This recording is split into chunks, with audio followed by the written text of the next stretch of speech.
The planet Farrago is diverse. This world consists of 52 different realms, each with their own peoples, cultures, and even physical and magical rules. Farrago is governed by the Congress of Realms, with each one electing a lord or lady to represent them and a mighty warrior called an Apotheon to defend them. Each realm is independent, but governed by a set of 3 overarching laws known as the Pact. These laws are as follows. No realm nor its citizens shall harm another. No denizen shall cross into another realm without express permission. No realm is exempt from the Pact. These laws have helped keep the peace amongst the realms for years, but there are still dangers that undermine that peace. For some dangers, the laws of the Pact must be broken to keep Farrago safe, and for these dangers, the world calls upon Satellite, a mercenary organization that breaks the Pact but for the greater good. Satellite operatives consist of exiles from the 52 realms, and our story follows 4 of these exiles. Juno, a burdened rogue from Alfheim who seeks a better ending to her story. Tick, an 8-limbed artificer from Zoetropia who wishes he could turn back time. Faylell, a dark warlock from Litulos who lost the game but still lives to play again. And Ashe, a fiery druid from Neuroles who is simply here to help.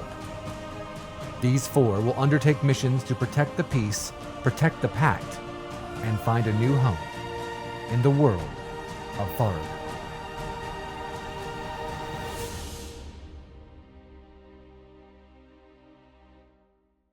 We could have just been like, oh, here's my passport. Here you go. Speaking of passports, hi. Your passport has been stamped and you are now online. Hello, everybody. Welcome back. It's so good to see you. We made it. It's so good Wow, it's so good to see you. Oh my gosh, it's been 2 weeks since we immersed ourselves in a world of fancy and wonder. Unless you guys have been doing that.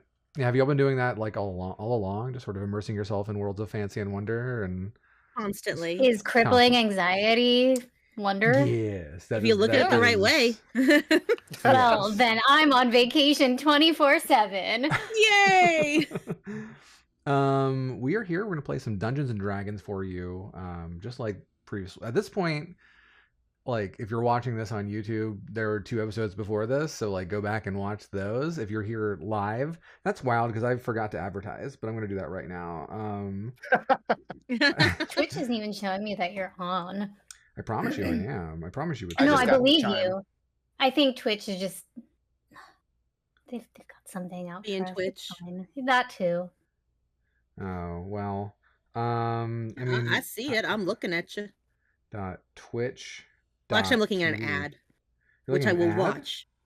I guess I could also like, there's a button I can press that makes ads not happen for you when you first start, and that's my favorite button to press at the start of a. That's a good button. I do love the fuck ad button. That's a good button. The fuck ad button is a different button actually, and it makes like Bluetooth sponsorships happen. And that is definitely the button I avoid. Do y'all like? How do y'all feel about the sex chocolate? No good. All right. Yeah. Oh baby. Oh baby. So we are here. We are picking up where we last left off. I'm here, of course, with Amber, Cody, Dylan, and Nikki. If you want to know, again, what's happened so far, just sort of quick recap. Our group has gone on a mission to retrieve an item from the land of Aru, which is a sort of land of deposed gods and goddesses. You were able to get the item and retrieve it, supposedly, and escape from Aru, mostly without any sort of harm. And you decided to take the path of probably more time, but least resistance, hopefully, by going around the vast desert and instead going through 3 different realms. On your way to the realm of New Vespa, you found yourself at a sort of border checkpoint, which, gosh, there's nothing more fun in a fantasy scenario than border politics. I love a good border checkpoint. Nothing that really like gets me out of the real world. and into a world of fantasy. Bureaucracy and tape. Bureaucracy Yay. and red tape and border Yeah. politics. But you were supposed to find a passport so you could enter the country of New Vespa. And despite your worst laid plans, you failed to get one until you were approached by a mysterious man named Schultz, who only wanted to see you in order to get information. And in exchange, he would give you a passport of his own.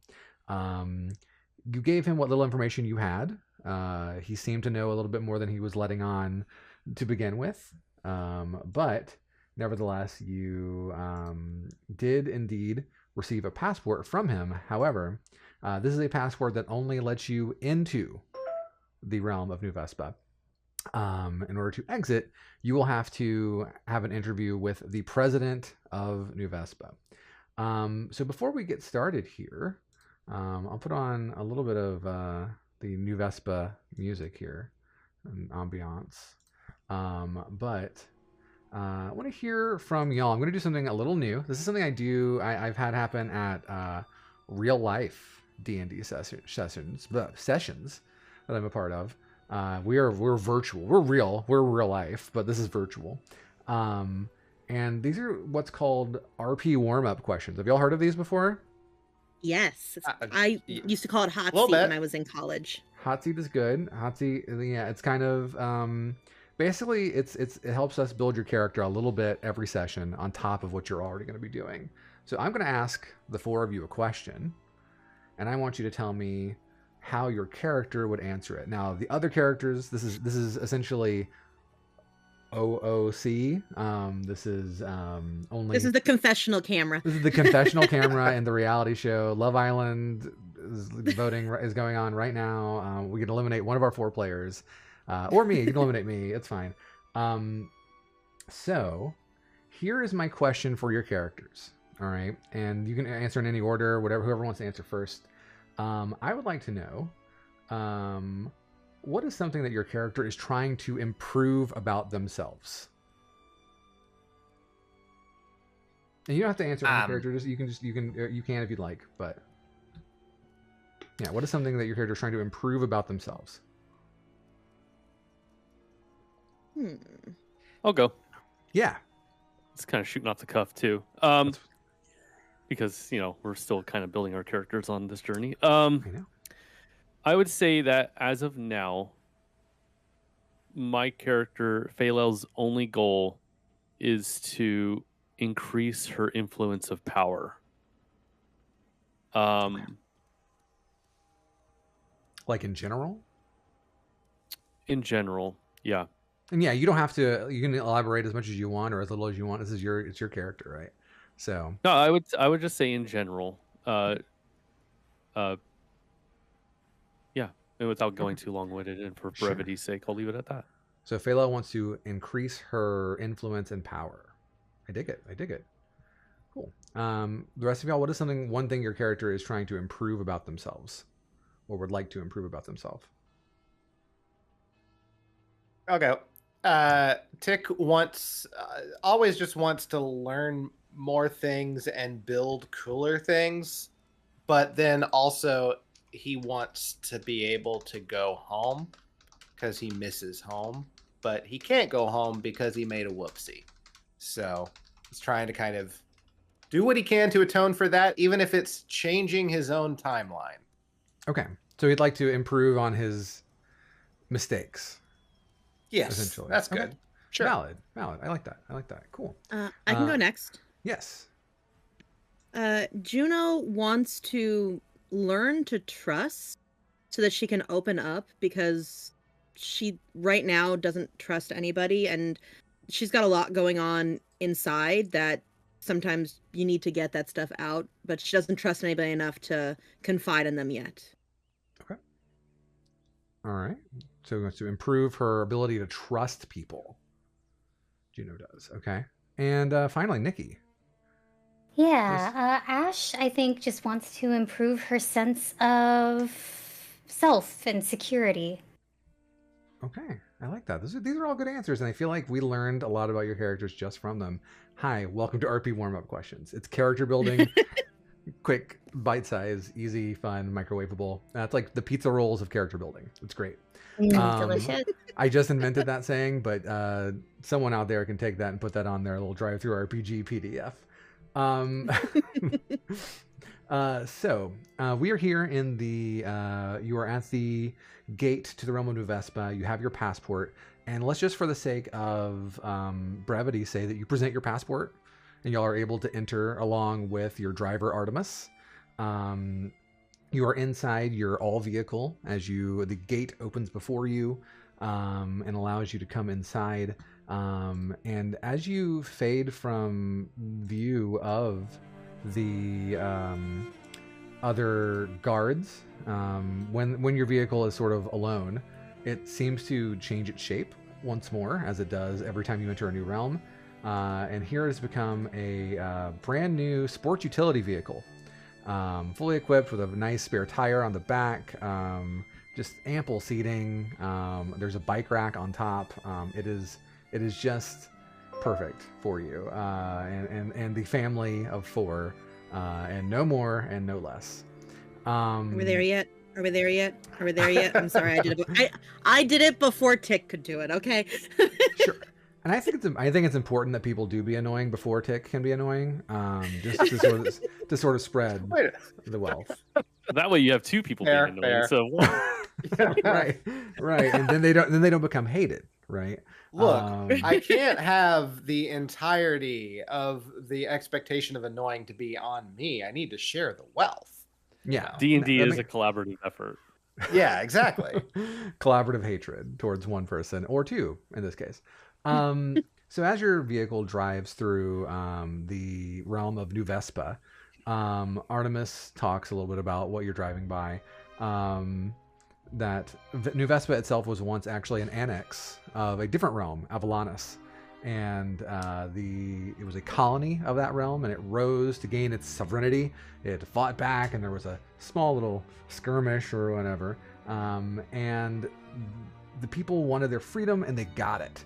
And there was this idea of freedom above all else. There should be nothing but freedom. Freedom should reign supreme in the realm of New Vespa.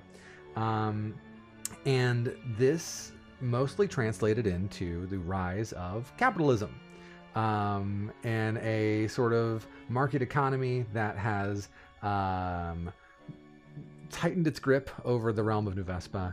And as Artemis sort of says under her breath, it has made New Vespa a haven of corruption and unfettered greed. And so she says, well, we don't want to stay here too long. We do want to make sure that we are sort of in and out as soon as possible. I can get us in to see the president, but is there anything that y'all want to do before we do that? Are there any customs that we should be mindful of? Anything that we should potentially have on our person, or perhaps not have on our person? Do you got any cash? Probably gold? not. Gold, silver, copper? Very anything little. like that? Very Okay. little. And That's even no if good we did, here. it wouldn't be from this. Oh, well, that Yeah. works out fine. I was Most say. realms have the same currency, but New Vespa has its own specific currency. And Artemis pulls out a slip of blue paper, and on it has a picture of a large woman, and she is holding in one hand a flaming brazier, and in the other hand a fun cartoonish bag with $3 signs on it. And she's holding them both. That's what my hometown uses for money transfers. You use big signs with big bags with dollar signs on them? Yeah. What's in them? From Zoetropia. Well, it depends, but usually currency. Sometimes angry cats. It depends on the situation. You exchange cats as Angry money? cats are a currency? No, that's just like if there was a bad cat in the bank and they need to get it out. they sometimes will catch it in a bag so that it doesn't claw them up, and then they take it out. You know, that's normal bank stuff, right? What is a bank? What? What? What is a bank? It's where they keep monies. Cats. Money, cats. I'm fascinated by this. One day we will have to go and see this cat bank. Sure, yeah. It's near. Well, it's probably back by now. They probably rebuilt the bank. They put down the cat bank. Yeah. Yeah. Don't worry about it. It's fine. We'll talk about it later. You come from a strange place. I do. I don't know if you noticed, but I'm the only one that looks like an octopus. That hadn't escaped my notice. We've noticed. Yeah. So, anyway, sorry, I completely hijacked the situation. Artemis, please continue. No, I'm also stuck on Cat Bank if you want to continue talking about that, because I had no idea. Oh. Yeah, no, I mean, that's just, when you come from a town that is full of Katoon kind, we're not like the other races. We're a little goofy. Yeah, and we sometimes They not like us. Okay. While he's telling us about What? 9 Lives National Bank, can I take 1 minute and perform my esoteric did you know the rite name of to the get bank? spell slot back? Yeah, go for it. So what does that look like? I think you described it last time. What does it look like again? Your little ritual? I have no idea. Okay. Let's just say she just meditates silently. It's just like in a moment where she has a minute, she's just very still. Where are you sitting in the car? I think I was sitting next to Tick. Okay. Yeah. Who's up? Right? Who's shotgun? I mean, technically, we all got out of the car, so when we got back in, we could be anywhere, really. Yeah, I'm asking who's shotgun now. I'll be shotgun. Okay. Yeah. Juno, your shotgun. I'm gonna sit next to whoever will listen to my stupid shit. And the other 3 of you are in the back seat of this. Again, it's a lush SUV. And Artemis just drives you through the city streets. You see people in finely pressed suits and ties going up, and they wave like handfuls of those blue papers at machines, and the machines spit out more papers, and sometimes they suck the papers up. And when like the papers get sucked up, the people go no, and when the papers come out, the people go yeah, and like it's just absolute insanity. And there are like other lots and lots of cars going through the street. Nothing like too technologically advanced. It's fairly technology level of like say the 1950s or 40s. Other than like your vehicles, which are pretty nice, pretty 2025. Just throwing that out there. And Artemis drives you up to a large building that is in the heart of the New Vespa metropolis. It is a gigantic white building with various green statues, each of them holding gold bars in their hands. And these statues of these women holding the gold bars, they have like these pained but happy looks on their faces. And Artemis parks the vehicle in a very, very tight parking space in front of the building. And she goes, well, I think I can get us in if you all want to come with. And I don't know. I don't think I should do the talking. But I can at least sign us up to meet with the president. Artemis, do you know anything about this president? Well, I know that Lord President Samuel is, the guy in charge, and he's on, hold on, and she shuffles through her jacket pockets and pulls out another blue sheet of paper, and there's a picture of an old man in a big top hat with a little goatee, and he's like holding his muscles up like this, and he's got big Popeye muscles.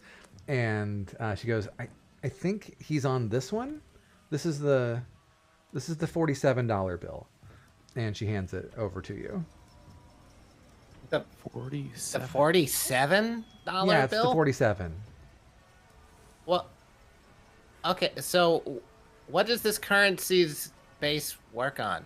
Wait, is it that each most one are like is a a different base- president? No, I don't know what the pictures are for, honestly. I just know that they've got numbers on them. And this one's 47. And the other one, and she pulls the one out that she showed you earlier, and she goes, this is 212. Oh, what is the basis for what math is the basis for this currency? This place depresses me. At that one, Artemis nods at that a little solemnly. And then Tick kind of hits his head a few times. at the math. He doesn't understand. Juno starts shuffling through the other ones and seeing if there's any other, like what the other numbers on the currencies are. So there's only Artemis only has a little bit of money on her. And what you see is you never see a number repeated. You do see some images repeated, but only like there are slight differences in the images. And the numbers range anywhere from, 1.75 to 4 million. They're just all over the place. But it seems like every single piece of money is bespoke. Is their economy okay? I don't think their economy is anything resembling okay. And then you see a man run by, and he is holding a big bag of cash, and like there's money flying out of it, and it is on fire. And he's like, "Ah!" And he just screams and runs, and he runs off and turns into an alleyway and is gone. And Artemis goes, I think that's pretty much indicative of the situation. Huh. I see. Well, maybe Huh. burning this is the right idea. Artemis shrugs and laughs a little bit at that one, and she goes, well, I don't know. You did say you were going to kill the president, right? So I guess we'll figure out how that works. I wouldn't, but we'll see how it goes. Oh yeah, we're leaving the okay, I do have a question. Yeah. Why are we meeting the president? Why? Because he's the one who can get us We have to a get the passport out. tick, remember? We only We're got a here, but we passport. can't get out why- without one. Why would he do that for us? Well, I'm under the impression that that's the only way anyone leaves New Vespa. And so it's not like people are trapped here. You just have to go through bureaucracy. They love bureaucracy here. Huh. Hey, Faylell. I think this place might suck. Yeah. Okay, cool. Yes, it Checking. does. It does. As you see, Artemis just again laughs at the four of you and walks up the large marble stairs to the front door of the building. You see some of the guards, like in very similar armor to what you saw at the border. This sort of white, red, blue, and chrome armor with like full face mask, and they're holding these big staffs with like electric energy flowing through them. And they open the door for Artemis as she walks in the entrance, and she pokes her head back and she goes, "Come on." All right. Yeah. Okay. Ash Faylell will puts on follow. her. Yep. Faylell puts on her most, proper walk, and Ooh. Can you go ahead and roll performance for me? sure. First roll tonight. See how this goes. Na-na-na-na-na. A nat for Oh no. I'm sorry, what is that? And you say a nat one. Yeah. Yeah. So you try and like you're walking professionally, but your walking professionally is very awkward. It's like, you can tell that they're trying really, really, really hard. Like it doesn't look bad. It just looks like, oh my god, Are we really going to invite Faylell to the office party? I don't think so. No. Oh my gosh, you like Faylell? I don't like Faylell. Oh my god, me neither. Oh my god. And like even though no one knows you here, you feel like they're gossiping about you as you walk into the building. They're just not using their customs. And just sort of skip a little bit of time here. Artemis walks up to the front desk with the four of you, and the guard explains that you just have to sign up for a meeting. President Lord Samuel is fairly free at 3:15 p.m., which is about an hour from now, and so he lets you sign up for a time, has you sit in a waiting room. In the waiting room, there are various magazines to read. And all of the magazines are about economics and the markets and how they're rising and falling. And they all seem very out of date, but also completely nonsensical to you. And as you're sitting in there, do you do anything for the hour that you have? It's a boring waiting room. We'll rip up some of the magazines and fold them into various pillars and make like a little paper house out of one of the magazines. Cool. So you're in a waiting room and you decided to do vandalism. Yeah. Okay. Cool. Got it. All right. Yeah. Go ahead. And, have you met this team? I have. Yeah. Sleight of hand check, please. Oh, okay. Yeah. No, that's not. I like it when you roll for things that don't matter. 17. That's better than every roll I did last week. Yeah. Finally, a 17 coming in clutch at the right moment. You make little paper houses out of magazine pages, and you are proud. That's quite a talent you've got there. Ah, thanks. Yeah, and, Ashe just saying that as she's like thumbing through a magazine. She's not really reading it. It's just busy work, really. But she doesn't even really like look up from the magazine, but like she's complimenting Tick anyway. Thank you. Yeah, no, see, you really gotta try to make just exactly the right size to support the roof, because a lot of people, they make like the columns a little bit too tiny and then the roof might collapse in on us. You know what? I'll tell you about it later. That sounds like a great conversation for the ride home. Thank you. Juno is gonna look through the magazines, and then after realizing that it's just a bunch of numbers and lines going up and down, is there anything else? She's gonna look around the office, like, is there any like pictures or what's out the window? There are no windows. Very notable, there are no windows here. There is a television, and it is a very small CRT screen, and it is showing like a channel that is, again, covering the rising and falling of the market. And you just see basically like dollar signs explode out of this rising line, and then the dollar signs burn up and the line goes down. And there's someone talking, but it is muted and you can't tell what they're saying, but it looks like they are once again vacillating between horror and being completely overjoyed. Occasionally there are commercials for products that look completely useless. And other than that, as seen on TV. Okay, cool. Yes, yes.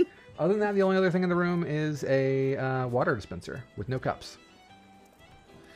No cups? Oh. Yeah, cups are expensive. Oh. Yeah. Matt, can I use a ritual to summon a familiar? Yeah. Yeah, now would be a good time for that, yeah. Yeah. So what are you summoning here? And how are you doing? I am summoning a small spider. Oh, okay. To do what? It just chills? It just hangs out? No.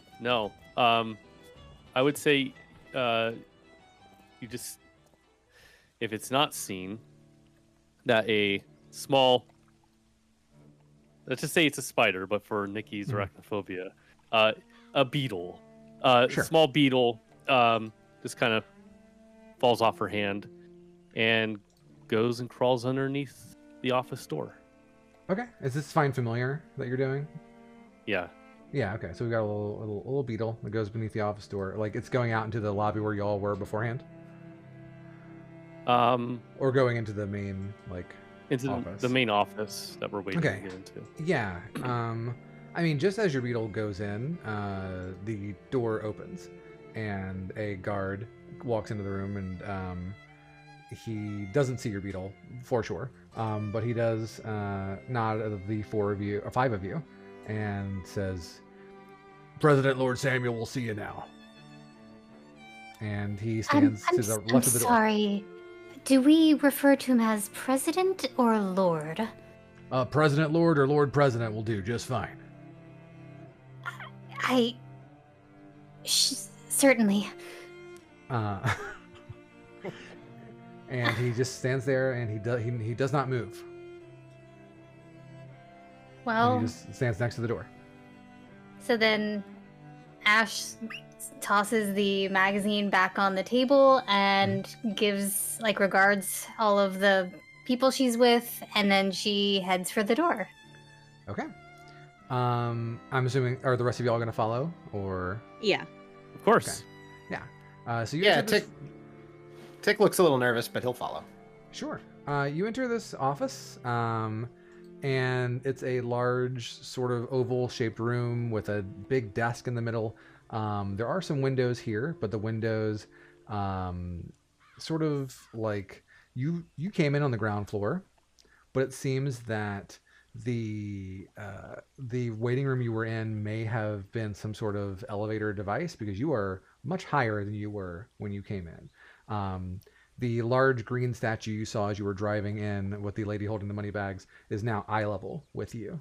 And there is a man in a top hat and a little beard, and he points at you all and he says, "Well, dadgummit, it is a pleasure to see you." And he stands up and he extends his arm out for a handshake to you, Ashe, since you were the first person to walk in.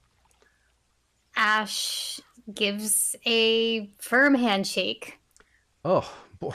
Now, I do declare that is indeed the firmest handshake I did ever feel in the past, 24 hours. I've not shaken a hand in quite a while. You see, it is my pleasure to, of course, meet the full five of you. Pardon my rudeness. And he tips his hat, revealing a bald head with little smattering bits of gray hair. I'm Lord President Samuel, at your service.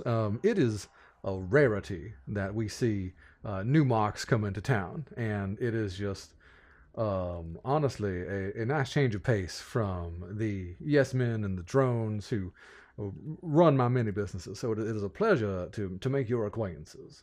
And he points out some chairs in front of his desk, and he says, "Please sit, have a seat. We can have a chat." Did you call it? We're marks? Oh, yeah. My name is Ashe. I'm I Tick. apologize. Yes, Tick, Ashe. I saw it Faylell, on a pleasure. Faylell. You must. One of you's Juno. One of you's Artemis. I do not remember which one. Artemis. Artemis rolls her eyes and says, "I'm Artemis," and she takes a seat. And so he goes, "So you're Juno. All right, got it. Perfect. Please." And he sits in his large chair, and he is flanked by a few guards who are just sort of standing there, motionless. And he says, "So, what brings you to my humble realm? It is, again, not often we get people coming into New Vespa. Out, certainly, all the time. Imports, exports. Well, that's actually what we're trying to do. We've come to New Vespa, but we're just passing through. So we came to see you to gain passage and a passport out of New Vespa." Just passing. Where are y'all headed to? Are y'all headed out towards the Red Court? And Artemis nods at that one. She goes, "Yes, we'd like to leave New Vespa and go towards Red Court."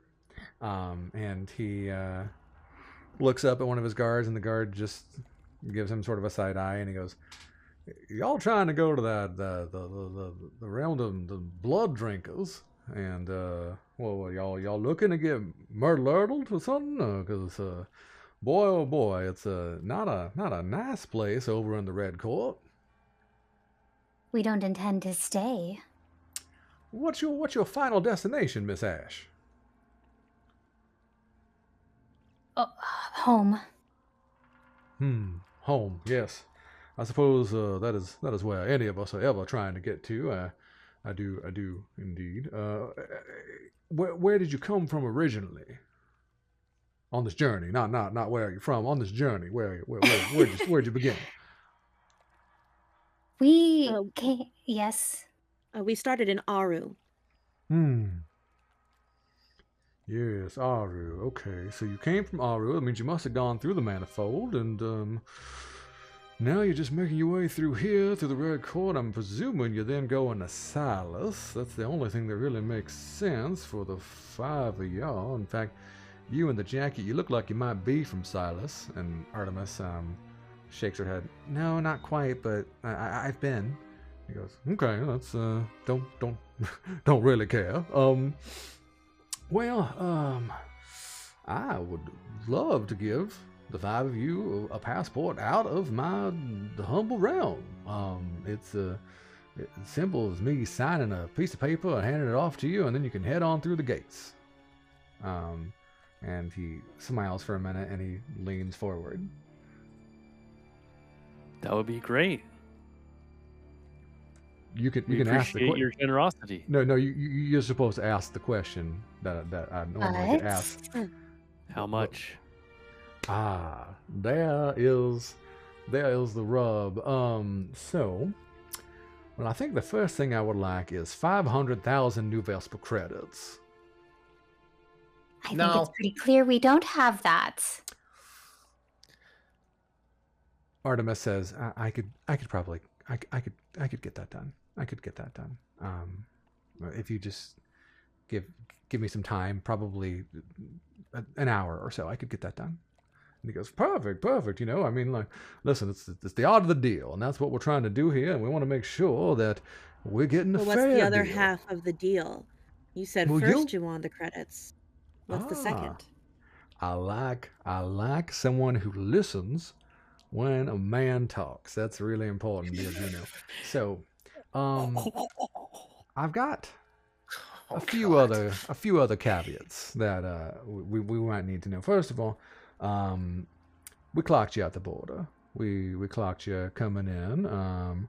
We've been well aware of your presence since you entered, and of course we kept our eyes on you as you somehow obtained a passport despite not having one before you came to the gate. So it was fairly obvious that you were not supposed to be here. We have intelligence that says you are ferrying some sort of atom from Aru through the manifold, and we assume all the way to Silas. I would like to see it. No.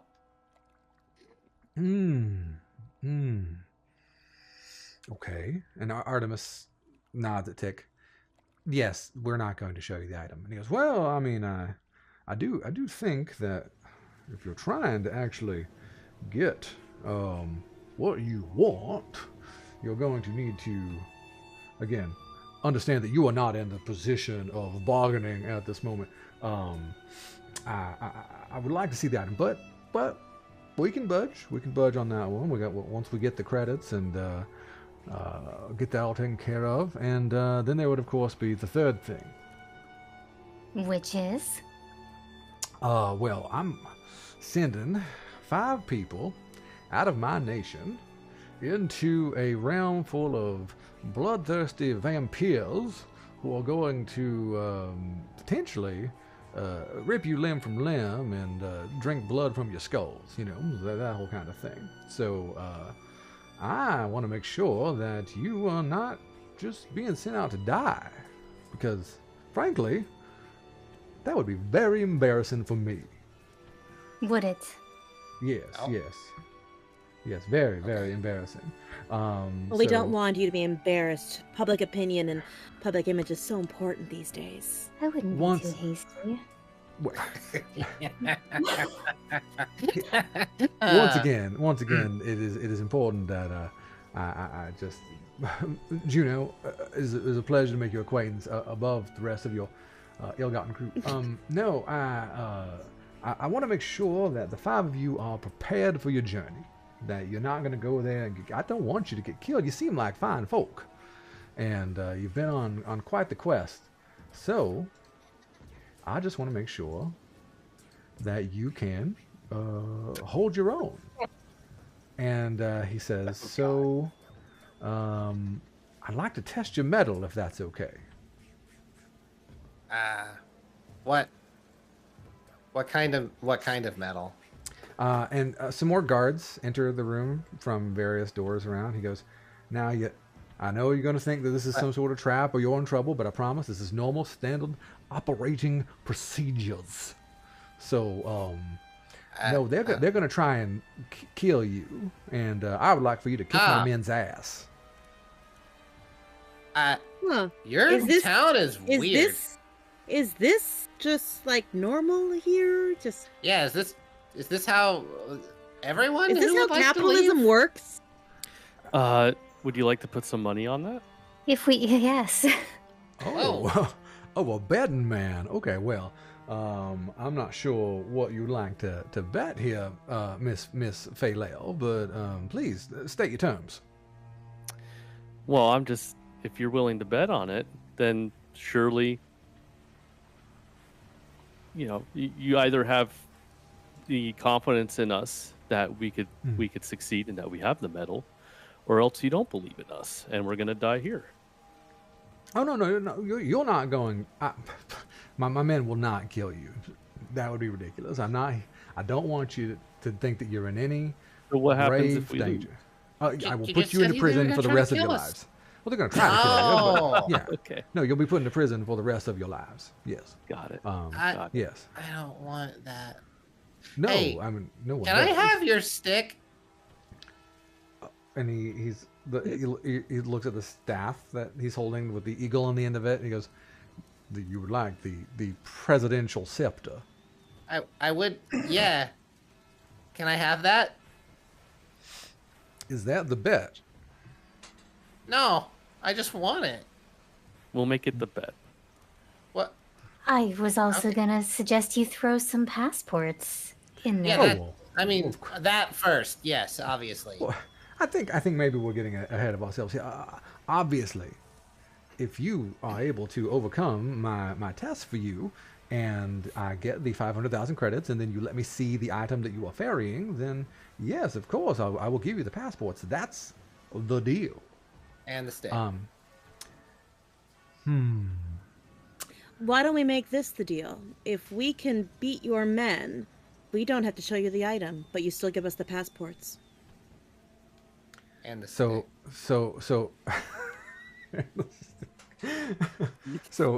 Juno, your counter offer is if I just delete one of my terms. Yeah, I think that sounds fair. It's Again, probably going to cost you a lot more than men. 500,000, you said, credits to yes. raise such a formidable army. Oh, Lord these- President, sir. First of all, thank you. I appreciate that. Second of all, these mooks, no, these a dime a dozen. I promise you. Military is absolutely mandatory service for everybody in this nation, and most of these people have gone to school entirely for finance that, frankly, is complete and utter nonsense, and always has been. No, these are a bunch of finance bros in armor, so. I do not think it will be hard to replace them should you impale them through the chest with a sword or whatever it is that you might do. And he looks up at the guards, and they look a little like wary for a second, and they go, "Yeah, probably true. Yeah." This is the general you would fight for? Yes, they would fight for this general, and he holds out a credit. A piece of blue paper, and on the piece of blue paper is a picture of a little owl. It's a cute little owl. It looks like a children's drawing of an owl. He goes, "They will do it for this," and he puts one into the chest plate of one of the soldiers, and then he goes, "Ooh." I do have a question. Yes. Before the fight, yeah. Before the fight, yeah. Yes. how does your currency make any goddamn sense? I mean, gosh darn sense. How many? Well, how? Like, you have a bill for every possible amount of money there is, right? I mean, you Because have to prepare like you have for all. 47. You have to prepare for all eventualities. Yes. So So why don't you just have 47 $1 bills instead of like? Why do you need to have a $47 bill? That doesn't make any sense. Your math doesn't make sense. I'm sorry. I'm sorry. I'm sorry. Well, I suppose you're right, Mr. Toctopus. It is What? something that we can take under advisement after we see if you are if you're in jail for life. Of course, we could talk to you about any sort of contributions you might want to make to our economic system. I think that would be wonderful. Okay. I think yeah. Okay, sure. So we win. We get the passports, right? Mhm. And you don't get to see the thing. Oh no, I get to see the then- item. Yes, I do get to see it. Yes. And then I get the stick, and Mhm. then I get to completely redo your economic system. I think that you don't understand how the terms are going to work. So if I win, if my No, I men think win, I'm pretty If my- sure. I understood. if my men win, then you do go to jail for the rest of your natural lives. And Right, then I will get. I understood that part. Then I will get to see the item because we'll drag your unconscious bodies to the prison.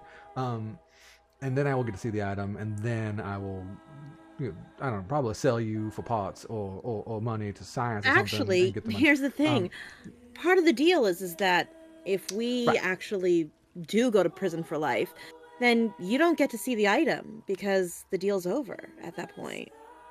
No. So- We'll just take it from you. But at that point, the deal is over. Yes, but then we will do crimes to you, and take it. Yes, yeah. But don't worry. That's Who would want to live here? God. Oh, boy, you're telling me. And so we are going to do that. And then if you win, and then you show me the item, and then you give me the 500,000 credits, then we'll be golden, and you can leave and go on your way. And I'll even throw in this shiny stick. Okay, And, cool. Stick. Yes, got it. This feels Uh, terrible. Artemis goes, listen, just kick these wieners' asses, okay? But I'm already casting Shillelagh, so Artemis, Good. can I see one of those bills that you had from New Vespa, please? Artemis hands it to you, and then she goes, I'm going to go make some phone calls, do a fight. And she leaves. And Okay. Thank you. Lord President Samuel clicks a button on his lapel, and he vanishes from sight. And then you find yourself in the middle of this office, and I need you to roll for initiative. Yay! Yay. There's a lot of those guards. Dang. Yeah, there's 10 of them. 15. Also 15. Hey, this is what I grew to know and love. 7. All right, hold on. So 15 for that was for Ashe, correct? Yes. Okay. And Juno, 15, also on for Juno. Who's faster? Who's got the highest dexterity? I've got a 16 dex. Hers is higher. Okay. So 16 for Juno. Okay. Let's go here, and then next up, if you can go and give me yours, Faylell. 19. 19 for Faylell. Okay. And then Tick. 7. Okay. Okay, so you've got This a music bunch- rules. Yeah, this music's pretty solid. Yeah, how At do y'all least this place may suck, but they got good music. feel- yeah, how do y'all feel about Metal Gear Rising Revengeance? So yeah, that's a bad roll for the soldiers. Okay, so yeah, go for it. Faylell, you're up first. Okay. I'm going to start off with an Eldritch Blast. Okay. Now, the Eldritch Blast has knockback. Can I try to shoot at a guy and try to knock him out the window? Or into the window?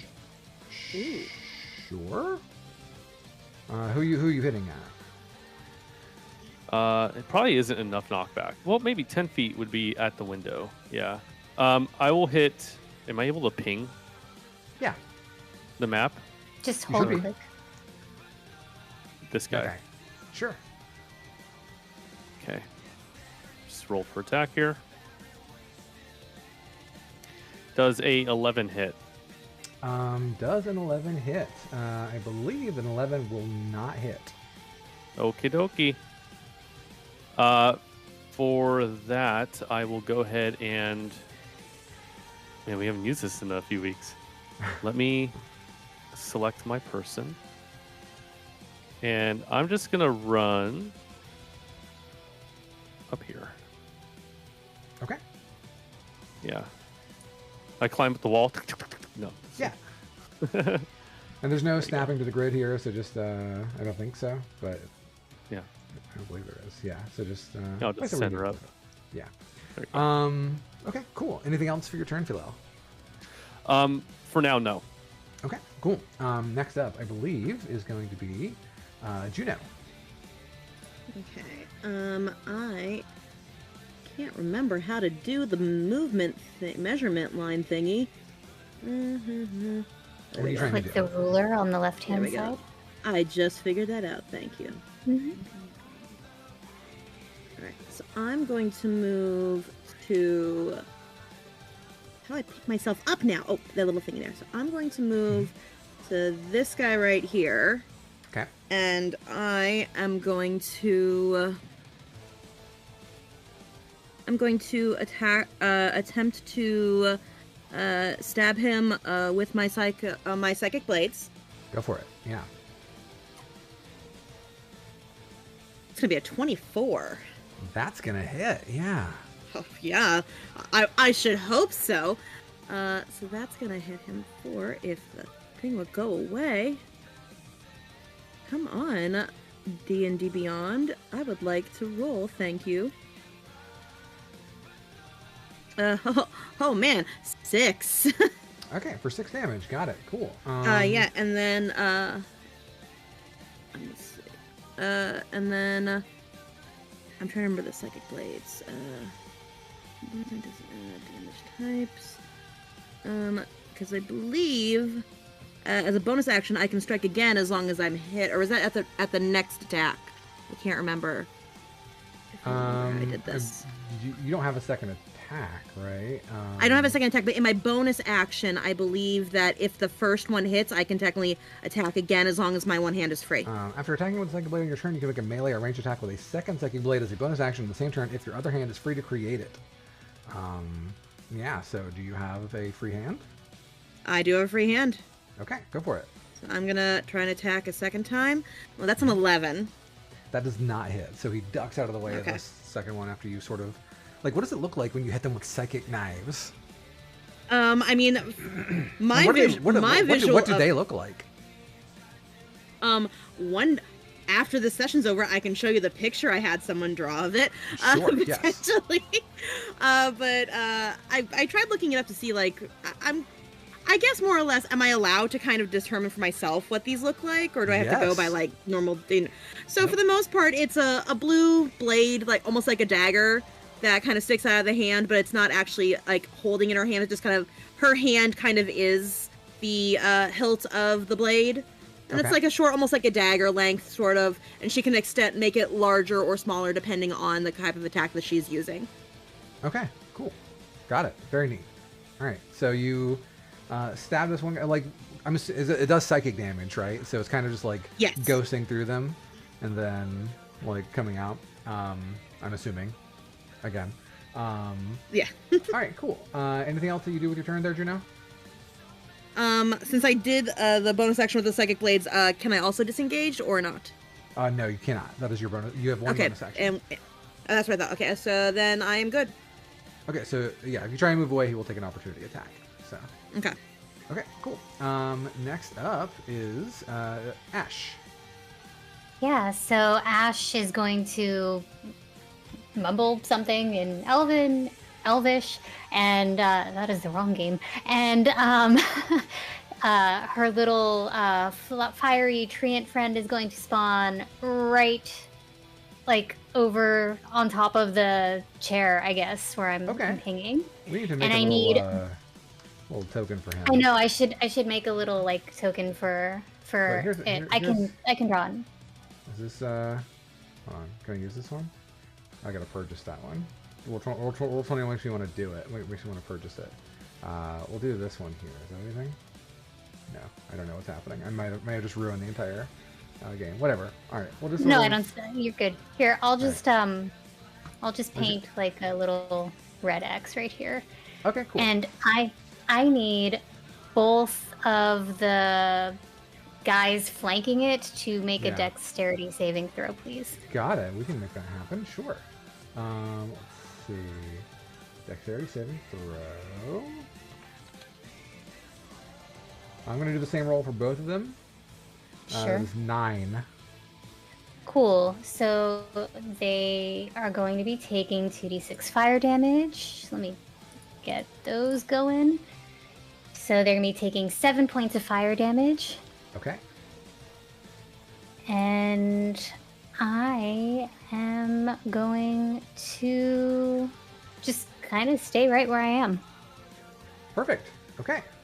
So you're right here. Your treant. The treant is the one who like threw the fire, correct?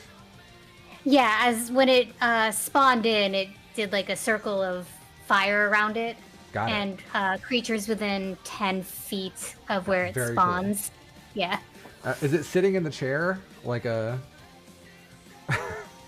Yeah, like the coolest damn plant you've ever fucking seen. Hell yeah, that's what I want in my office. Got it. Right. Okay, cool. Audrey 2 for good. president. Tick, you are up, my friend. Okay. Tick will move here. Let's see. That's a square, and then that's a square. Right? Yeah. And then he's gonna sort of turn to the side, and where is the measure tool? It doesn't matter. A little measure T. He's going to actually, I think there is probably a straight line. I can't quite see the grid too well, but he's going to lift his hands up and then slam them together in sort of like the Hulk thunderclap style thing. Okay. And a spray of ink flies out of his hands and into these two guys that are right there and there as I cast Tasha's Caustic Brew. Yeah. So they need to make a at the top of their turn, they'll need to make a. No, I'm sorry. They need to make a dexterity saving throw now. Right now. Got it. And then if they succeed, they're good. If not, they're covered in acid. 15. Okay, that one succeeds.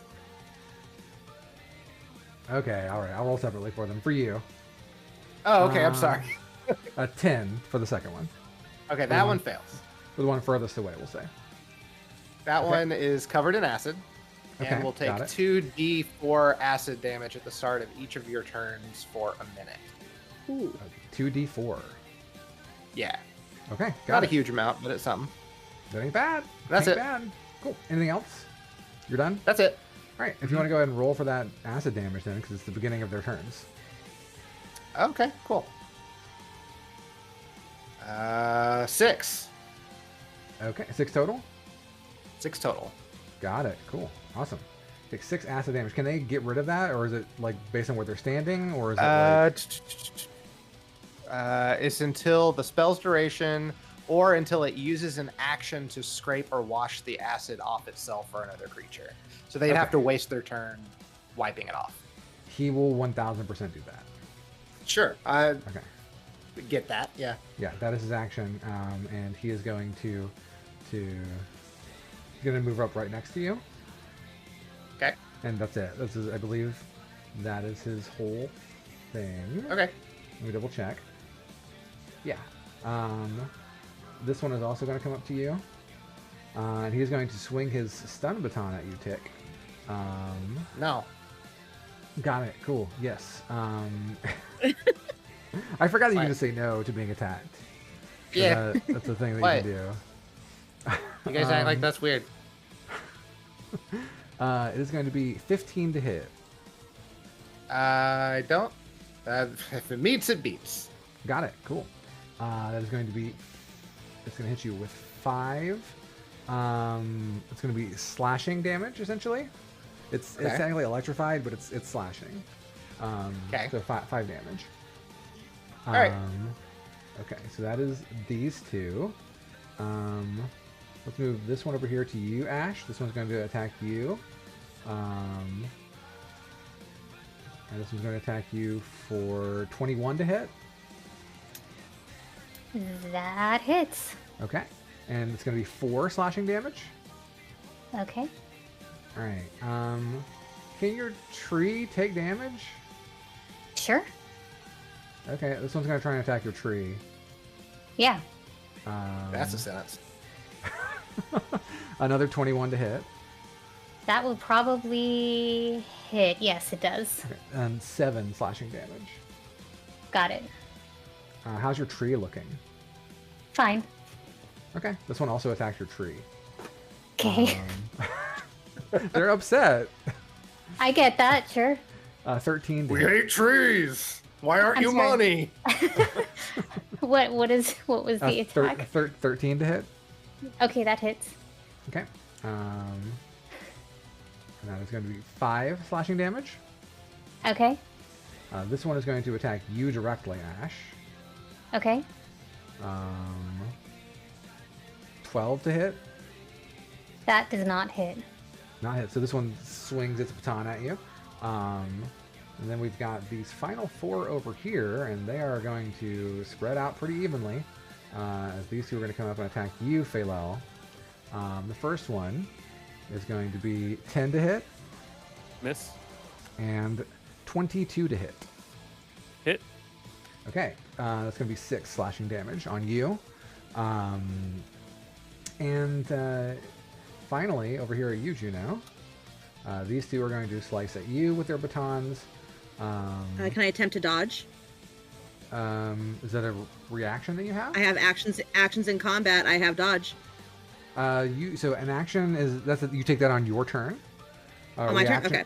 Reactions are the only thing you can do outside of your turn. So to my Okay, knowledge, I got don't it. think you currently have any reactions that you can take. I have one reaction, but that doesn't. It's only if they move away from me, not move towards me. Well, yes, opportunity attack, yes. Yeah. Okay, cool. So first one is going to be 14 to hit. If it meets, it beats. Okay. 5 slashing damage. And then the last one is going to be 6 to hit. So that's not. Does not hit. Yeah, cool. So I think y'all took some hits, but nothing too, I don't think anything deadly yet. So we're going to go back to the top of the order as these guards don't do anything else. Faylell, we're with you. Wait, Okay, so Oh, yeah, we did. Yeah. Oh, they're What- at the what- bottom. They're at the bottom of the order. Dang, I didn't realize that. Yeah, they rolled a 1. Wow. Not even joking. Yeah, rolled a 1. do I Phil. have things that are close range to me? If I try to use cast a spell, do I have disadvantage on that? They're right up on me. It depends on the spell, obviously. So Yeah. what spell are you trying to hit with? I don't believe so. Let me. If anyone in the chat knows that, I don't believe so. Ranges, ranged. If it's spell touch, attack? that's one thing, but if it's a ranged spell attack, I'm not sure. Is a disadvantage when you are within 5 feet of a hostile creature who can see you and is not incapacitated. Got it. Yeah. Okay. So you could try zapping someone else who's not near you. Or you could zap at disadvantage right next to you. Got it.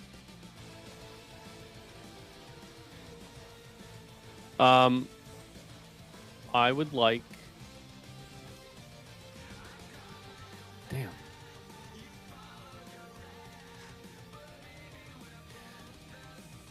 What I'm gonna do is I'm gonna cast It's kind of dumb. I'm going to cast Hex on this guy. Got it. Let's see. Tell me a little about Hex. You place a curse on the creature that you can see within range until the spell ends. You deal an extra 1d6 necrotic damage to the target whenever you hit it with an attack roll. Also choose one ability when you cast the spell. The target has disadvantage on ability checks made with the chosen ability. So my chosen ability will be Strength. Okay. And there's no resisting that; it just happens, right? I believe it just happens. Okay. Yeah, it just happens. There's no save throw or anything. It's a bonus action as well. Okay. So I cast Hex on him, and I am going to. This is Curse.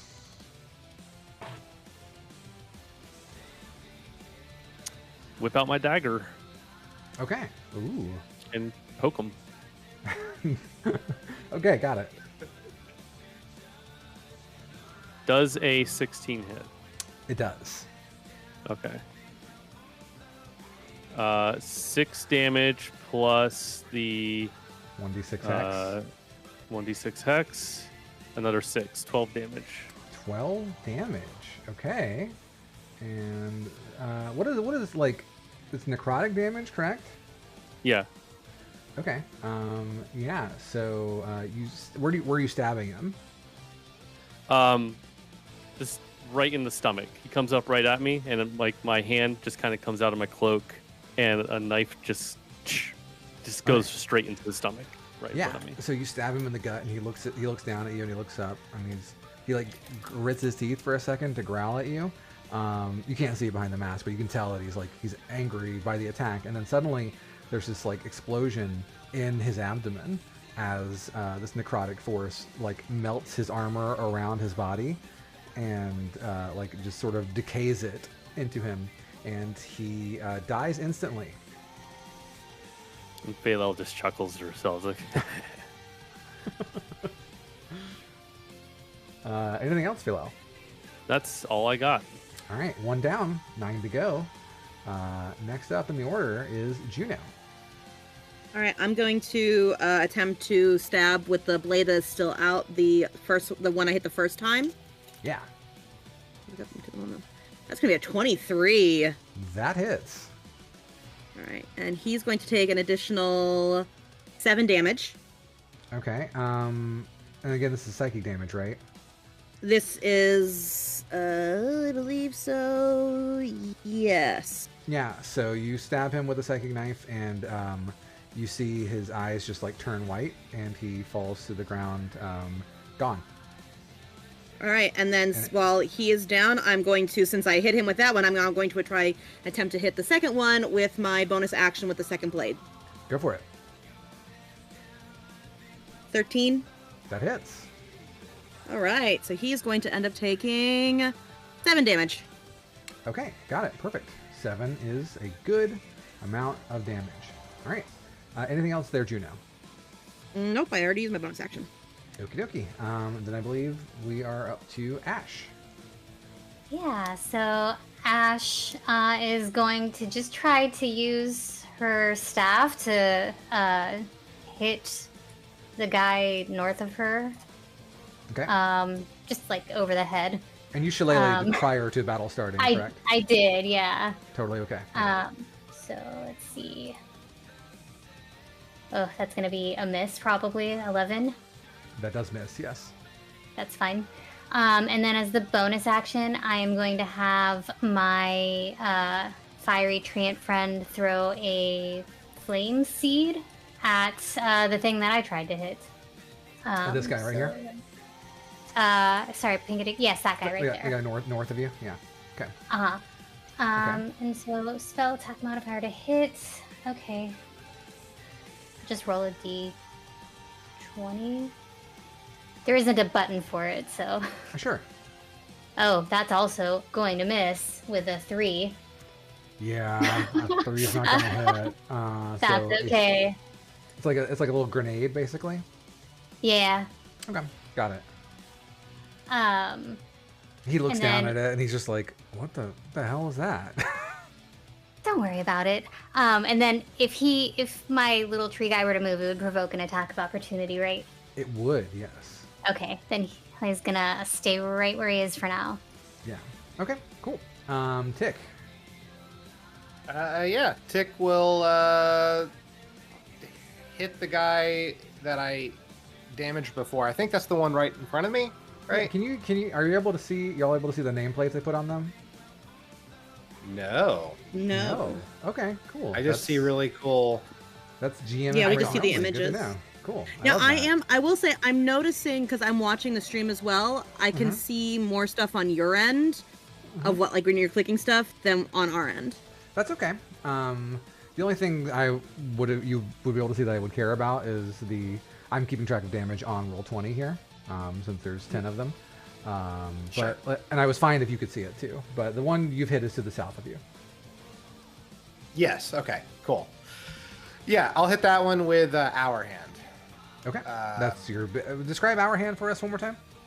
Hour Hand is my spear that I have shaped with metal that I took from my whoopsie, and sort of I don't molded don't it. like. Hey, phrasing there, pal. Oh yeah. What? I took it from my whoopsie. That My sounds. whoops. Yeah, I made a whoopsie. I don't like. Does anyone like that? I don't like that. Okay. Anyway, go on. That's what I did. Okay. Anyway, it can actually contract and expand. I have it in expanded mode for two-handed attacks, and it has a little hour or timepiece on the end of it. Okay. It looks like that. Yeah, we've seen it. Yeah, very cool. Yeah. Thank you. So I'm just gonna give a whack with that. I'm gonna guess an 8 will miss.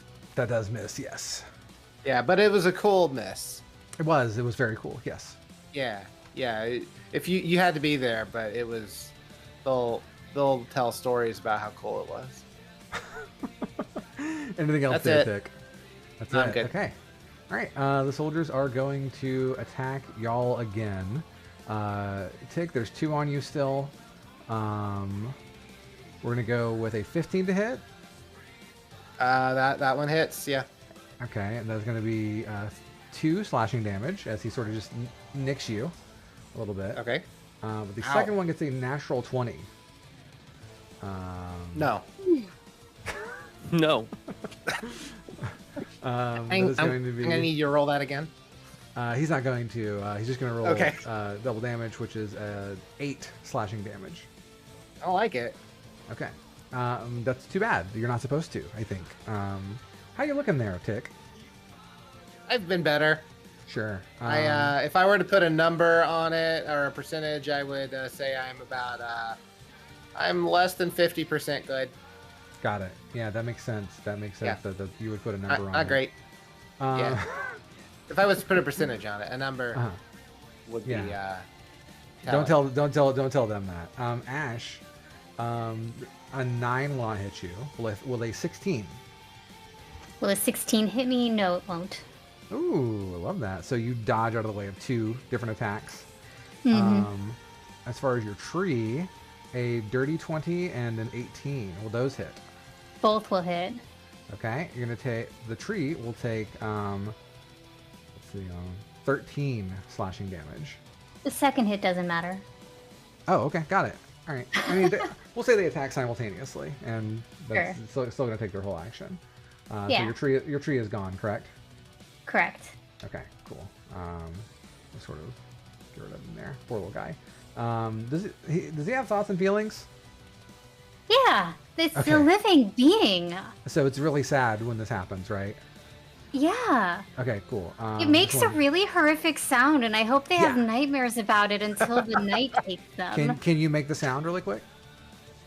Of the tree? Yeah, the 3 dying. The horrific screams of the tree. Yeah, could you do that for me? Do you need assistance or something? I can get the cat and make the cat scream. It sounds exactly like a cat and a dog screaming, and it's just very pitiful and. Is that what it's like when someone makes a withdrawal at 9 Lives Financial? Yeah, unfortunately. It's not a good experience. The soldiers who killed the tree, they do seem slightly affected by it, but not enough to change their temperament really for fine. more than a second. There's one on you, Faylell. There's going to be 19 to hit. And I believe that hits, right? It'd be wild if it did at this stage of the game. 19? Yeah. Yeah, it does hit, yes. 3 slashing damage on you. Okay. And on you, Juno, a 15 to hit.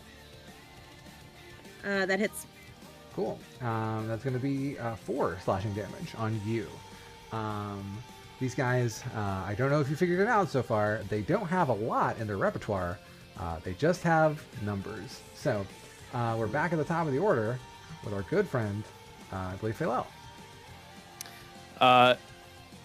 So, because I killed somebody, or rather that person died who had hex on them, I get to put it back up on somebody else. Okay. For a Where would you bonus like to put action. Sure. The guy right in front of me. That makes sense. Yeah, I think so. Okay, he's Seems hexed. optimal. Seems optimal. Can you see the little symbol I put on him when he gets hexed? No. Oh, man. How do I make that? I do. Also... Okay. It's very small, but I see it.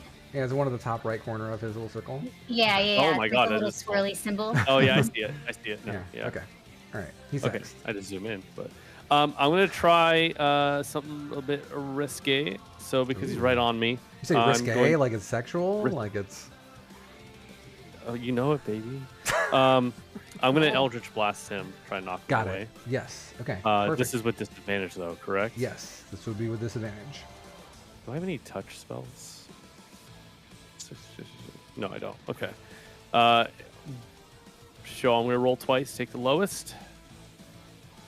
A 22 to hit, or a 17 to hit. Hey, both of those will hit. So. Okay. So I'm gonna roll for damage. That's 8 plus the 1d6 hex.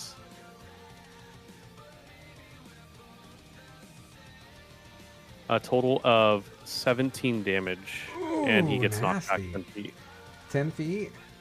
It's like, just imagine the little guard, but like doing completely like special beam cannon right through the chest. It is chunks fly out everywhere, and he falls to the ground lifeless. He's done. Okay. Cool. I'm going to move.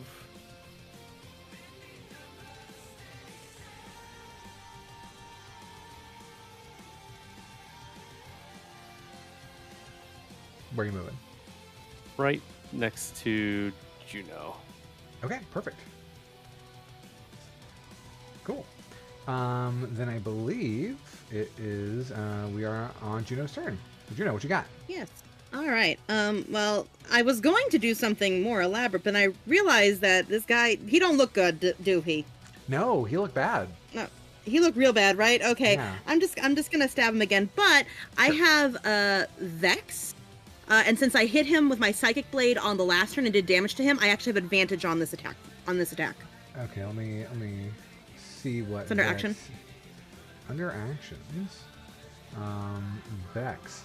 If you hit a creature with the Psychic Blade deal damage to it, you have advantage on your next attack roll against the creature before the end of your next turn. Okay. You hit your last attack against him? I thought you missed. I did, your 'cause last I attack hit- against him.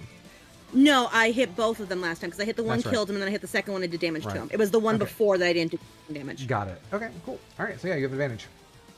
Okay. I don't think I'm gonna need it because that's 24. Yeah, that hit. We'll go for crit. Oh, go for a crit. Why not? Let's see. Yeah. Nah. 17. Okay. All right, give me damage. That's gonna be a 5. 5 damage. Yeah. Were you stabbing him with your knife? In the neck. Yeah. You just like slam it into his neck, and he just sort of like, again, goes catatonic immediately and slumps over the couch here, and he's gone.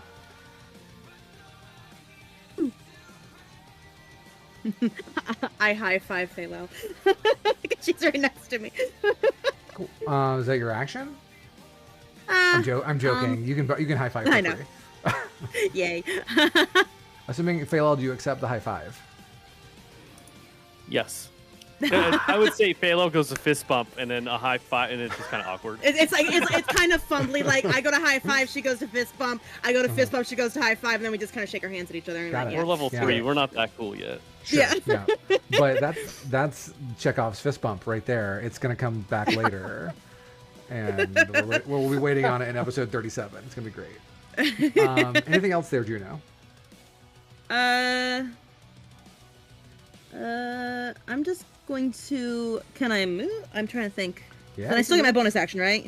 Yes.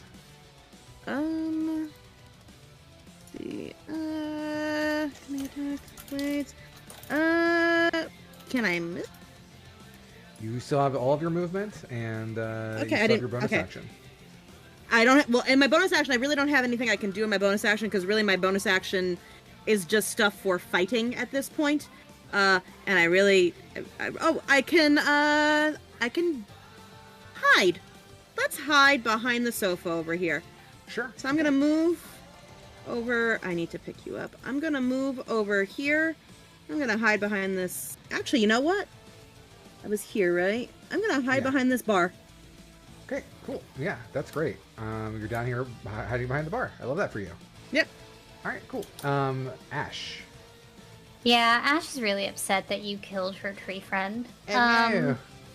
Like, she doesn't have a whole lot of friends in this world, but that one's been with her, you know? Oh, that's a bummer. And yeah, she like holds out her hands and like she looks like she's getting ready to choke the guy in front of her, but instead she like mimes lifting like her hands up. And as she does, a whole bunch of spikes just appear from the fucking ground around a 20-foot circle. So we're gonna no, not there. I don't want it to be on me, and I'm having a really hard time controlling this. So let's just say it's slightly over to the left a little bit so that it would not affect me, but it would probably get. Yeah, can you make it so you would hit everybody? It's so hard to. Let's see. Oh, a little bit more. It's how far? 20?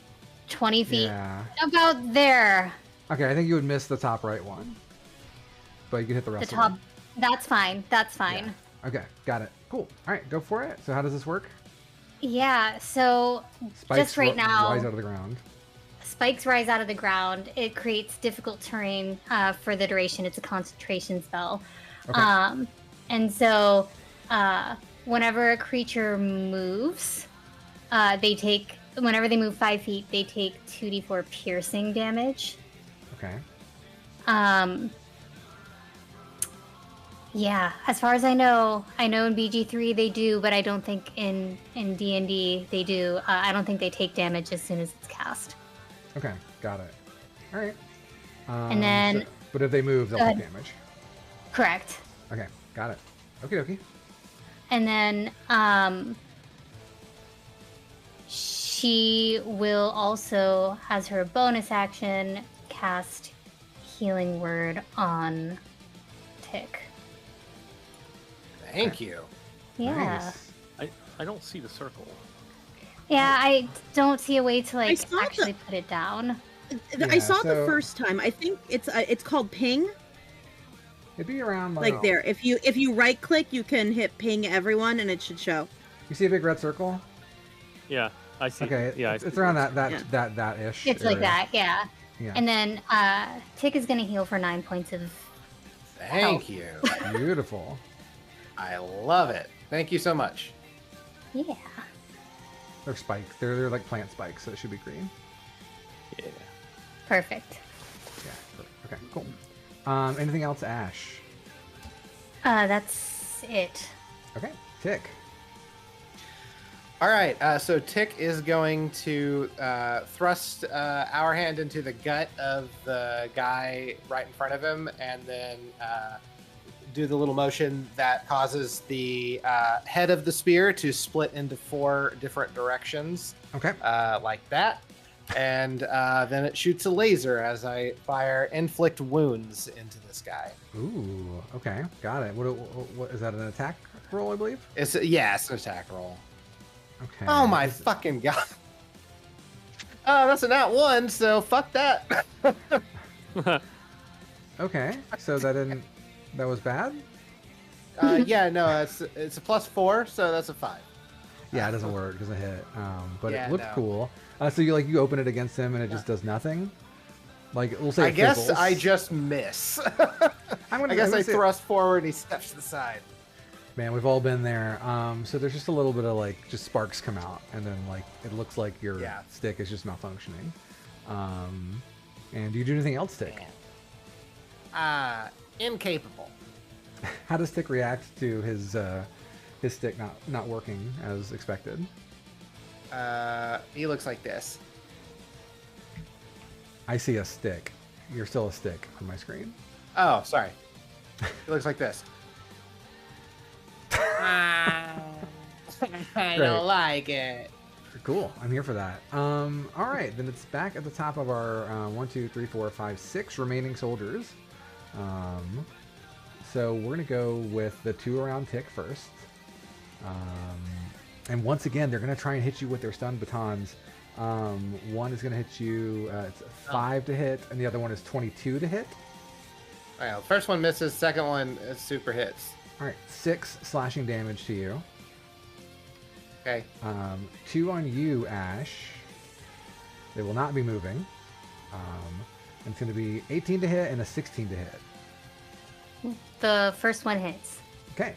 You will take 6 slashing from that one. The ones up top. Let's see. What is their movement actually? We haven't had to move in a minute. All right. So this one's going to move down here to you, Faylell. And give you a little bit of the old. A lot of movement. He's got 30 feet. And each square is 5 feet. So it's going to be 12 to hit. Miss. Yeah, I didn't think so. This one is also going to come down to you, but it will take the damage from the difficult terrain. So what is that again, Ashe? 2d. Oh gosh, I just closed it. I'm sorry. Let's see. It is 2d4 piercing damage for every 5 feet in the spikes that it travels. So he'll only do it once. So that's correct. So we will roll that. 2d4. Gonna take 7 points of piercing damage. Okay. All right. That a spike impales him through the chest, and he falls down on it as if he was impaled in the pit in Mortal Kombat. And that is it for him. Cool. Anything else? I think from them, that's it. So we are back at the top. We are down. We are halfway down. Faylell, you're up. Okay. I'm going to cast Hex on the guy right in front of me. Sure. And from having him approach me, I'm going to try to have him regret that. Okay. I'm going to use Dissonant Whispers on him. Okay. One creature of your choice that you can see within range hears a discordant melody in its mind. The target makes a wisdom saving throw. On a failed save, it takes 3d6 psychic damage, but it goes up by 1 die for every spell level. Psychic damage, and must immediately use its reaction, if available, to move as far away from you as it can using the safest route. On a successful save, target takes half. Wisdom saving throw, right? Yep. I have some bad news for them vis-a-vis wisdom. There's going to be an 8 to save. It does fail. Okay. So I'm going to roll my damage. It's going to be 4d6 for Mhm. a total of 16 with a 1d6 hex. No, I'm sorry. I think hex is only when you do an attack roll. Sure. So yeah, I believe 16 so too. damage only. Yeah, Okay, 16 damage. Psychic damage. 6. Yeah. So like whisper, like he looks around like a little scared as like there are sounds coming through that he cannot, like you can't hear, but he can. No one else in the room can hear them, and he like freaks out and he trips and falls and breaks his neck, and he's gone.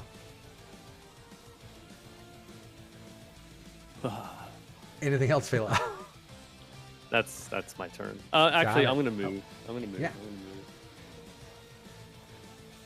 gonna move. So 30 feet is that far. Well, hold on. I realize. So the lines, I could tell that's maybe what you were having trouble with when the guy moved what you thought was pretty far. Count the squares, please. Those are 5 feet apiece. Don't worry about the movement that Roll20 is giving you. Oh, okay. Yeah, That makes those it a lot. Those measurements are wrong. Oh, perfect. Good. I'll be right here. Okay. You've got a lot more movement and a lot more distance than you think you do. Mm-hmm. That's my turn. Yeah, that's why I was so confused as well too when he moved, because I was like, dang, I'm apparently 90 feet away from everybody right now. No. You are 10 feet from being right next to Faylell. Okay. So, my turn? Yeah. Okay, question. Because I am hidden currently, so does that mean I could potentially do sneak attack on somebody? Mm-hmm. If I'm using a ranged attack. Uh-huh. Okay, so I'm going to can I say who looks more hurt? TikTok or Ashe?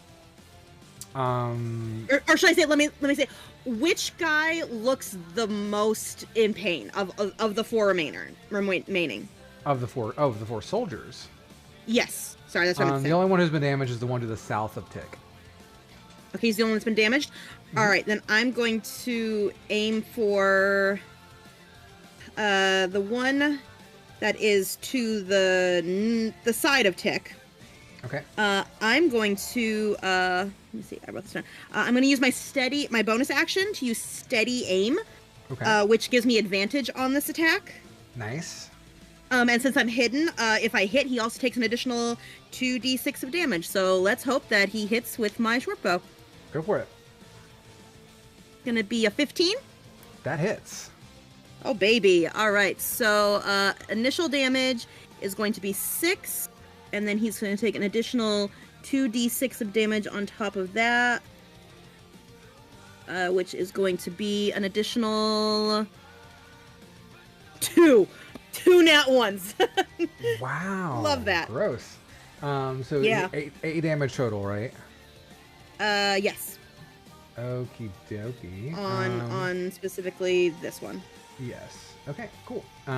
So the arrow flies right through his chest, and he slumps forward a little bit, and then falls to one knee, and then he stands up, and he looks very, very hurt. But he is not out. But he does look over in your direction, Juno. Okay, so okay, got it. And you are seen. Mm-hmm. By him. I by everybody. Come on. The ones over by Ashe aren't gonna notice. They're too busy with Ashe. I'm not sure that's how stealth works in D&D combat, but we can talk about that later on. Okay. Anything else you want to do, Juno? No, I did all my stuff. Okay. I'm staying here. Ashe, you still got the 2 on you. I do. I don't love it. But that's okay. So what I am going to do, what Ashe is going to do, she is,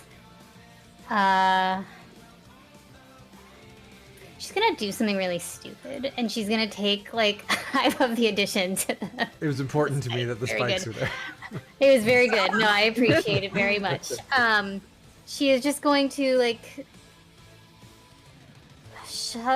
throw herself forward and try to shoulder check the guy to the left of her to try to shove him further into the spikes. Sure. He needs to make either a dexterity or a strength saving throw. Okay. Let's see. I think they suck at both. Oh, good. That's great for me. He's a little bit better at dexterity, so we'll do that one. Do what you gotta do, man. It's going to be a 12 to save. That does unfortunately save. Bummer. That's okay. That's okay.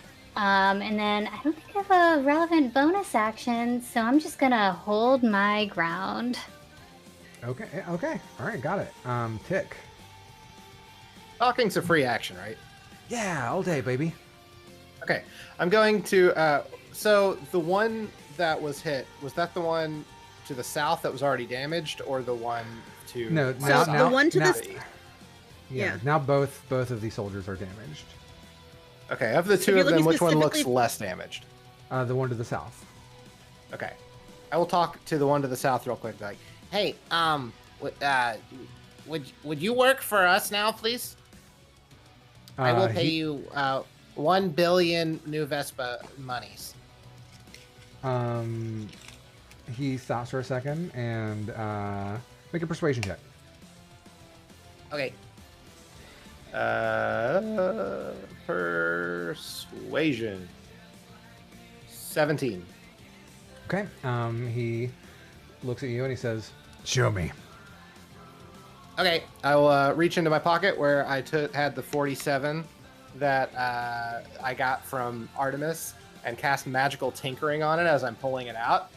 And with magic tinkering, I can make it have an illusion, and it will be a static image of a 1 billion new Vespa dollar bill. Okay, let's see. Now, 100% that would be your action, by the way. Like, Well, yeah, sure. I mean, the way I'm No. rolling, that's. I mean, I'm not even sure. It's an action. I'm looking at it. Sure. So I'm just letting you know. Okay, and so you're turning it into $1 million bill, is what you said? I said billion. Billion. You can run this fucking city. He holds out his hand to take it. Okay. All right. he- Attack your friend next turn, please. Thank you. He goes, "Yeah, okay." All right, neat. All right. Hey, we have a friend now. Anything else there, Tick? That was my action. No, because if I move, I will take an opportunity attack. So. Sure. Okay. So Yeah. this guy is the guy to the south is going to move away from you. You gonna do anything about that? No, he's gonna attack this dude. 15, 20, 25, 30. He's moving towards Faylell. Oh, you son of a bitch! That's the end of his turn. This guy That's fine. here, That's fine. east, will attack you though. No, of course, yeah. Yeah. The other guy doesn't have Hey, it's enough worth movement a to shot. make it to Faylell. Yeah. Sure. It's going to be 16 to hit. Yeah. Okay. Go ahead and take 6 slashing damage there for me, please. No, thank you. You know, one of What? these days I'm just going to take your refusal to take damage at your word, and we'll just sort of work it from there. And then 13 and 11 to hit you, Ashe. I'm sorry, rolling 11 to hit. Yes, 13 and 11 to hit. Both miss. Okay, cool. Yeah, they swipe at you, and they are very upset, but they are not going to move if they don't have to. So they're going to just stick right there. I That's it. understand. I wouldn't either. Yeah, that's it for their movement and their actions, and we're back to you, Faylell, round 4. Yay!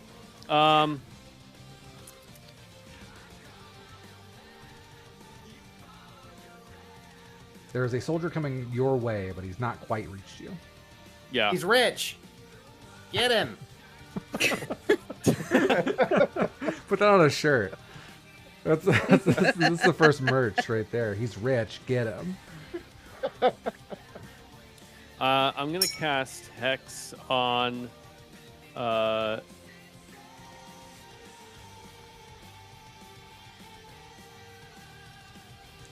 This is still your bonus action, moving hex Yeah, around, right? but Okay. yeah, I'm gonna cast it on the Sure. Cool. and Okay. then I'm going to cast a Ray of Frost. Ooh. So you just see Faylell's hand raise up and just ice cold, and then she just kind of whips her wrist, and then Ray of Frost goes flying up the guy. We'll see Okay. if it hits. A natural 20. That does hit, yes. All right. So that will be 8 points of damage plus the hex. This is also with knockback. Mm-hmm. 12 damage, and then he Okay. gets knocked into the spikes 10 feet. And can you go and roll for the damage, please, for 2 in the spikes? Yeah, you got it. 2d4. That's gonna be 8 points of piercing. Okay. So this guy here, you hit him with a ray of frost. It sends him it basically instantly freezes his body as the necrotic magic interfaces with the freezing magic and encases him in ice, and he flies back and smashes onto the spikes and falls into a bunch of itty bitty pieces in a terribly violent Sub-Zero-esque fatality. Excellent. And yeah, anything else? As that's happening, I wink at the guy that's been walking up to me, keeping eye contact while slowly walking up to 30 feet. I think it's right here. And Yes. and just say, enjoy your payday. Great, very good, very good. He just sort of does not make eye contact with you at all. He refuses to make eye contact with you. Anything else, or are we to Juno? I believe Juno, you're up. Oh, okay. So remember how I had Vex on the Psychic Blades? Mm-hmm. Guess what? I also have it on my short bow, so I'm going to hit that guy Nice. again. I have advantage. Okay, so it's this guy right here, correct? The same one that I hit the first time, yes. Yeah, got it. With the short bow again. Where are you? Short bow, there we go. That's going to be an 18 or a 24. Not a crit, both though. both of those are going to hit, though. Yeah, so it don't really matter much. Oh, but I only did 4 damage. I Does that think, take- in the spirit of Vex, you shoot a second arrow at him, and it goes through the same hole as before. But this one, inside of him, it explodes into pieces, and he falls to the ground, dead.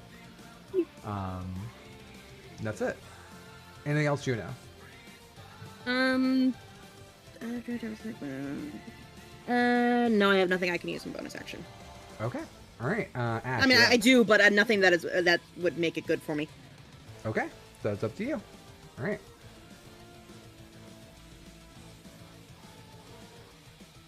Ashe. Who's next? Ash. In recognition that I'm going to be taking an opportunity attack, I am going to move. And I'm going to sort of follow along the edge until I Sure. get here. That should be about 30 feet. Great. Love it. All right. So let's go ahead and make our opportunity attack really quick.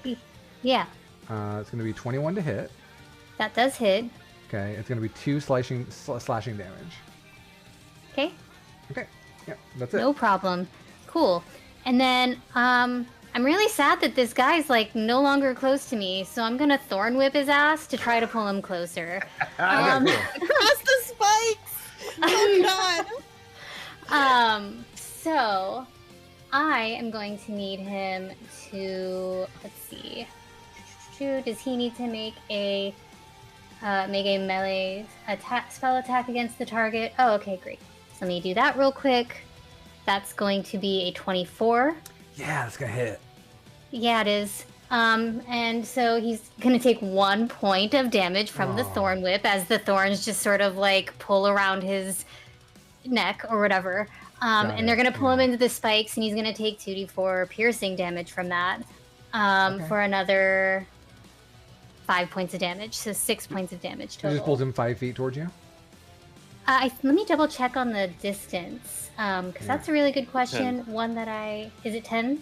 I think it's 10. It is up to 10 feet closer to me. Sure. So why not 10, right? Why not 10? Have him be in the middle. Now he either has to move or maybe he's the spell man. Who knows? But now you get to do the damage twice, right? So it was 6 and then... Oh, thank you. What a great and kind GM you are to note that he's getting pulled twice or another 5 feet. That's another Really 4 help. points of damage. So 9 total from just the spikes.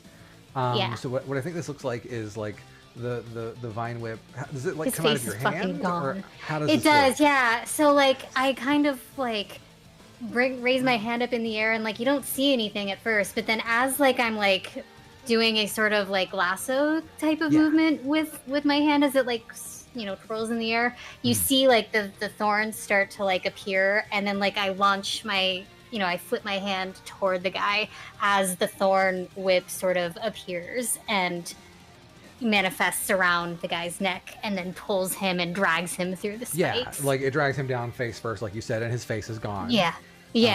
As he as a just bloodied mess in the middle of the spike floor. Cool, great turn, Juno. Anything else? I'm Ashe, but sorry, I apologize. Great job, it's all Ashe. good. Thank you. Yeah. Then Tick, we're up to you. Okay. Hey, employee of mine. Hi. He turns and looks at you. The recent reports have been you're fired. And then I shoot firebolt at him. Wow. Great. Okay, cool. Go ahead and make that roll. No, it's cool. I rolled a 6. Okay, yeah. That sofa's ablaze now. Yeah, the sofa is on fire. We'll go ahead and draw Great. that too. I think that's important that we just make that canon. Yeah. Okay, That's cool. so funny. I love it. Anything else, Tick?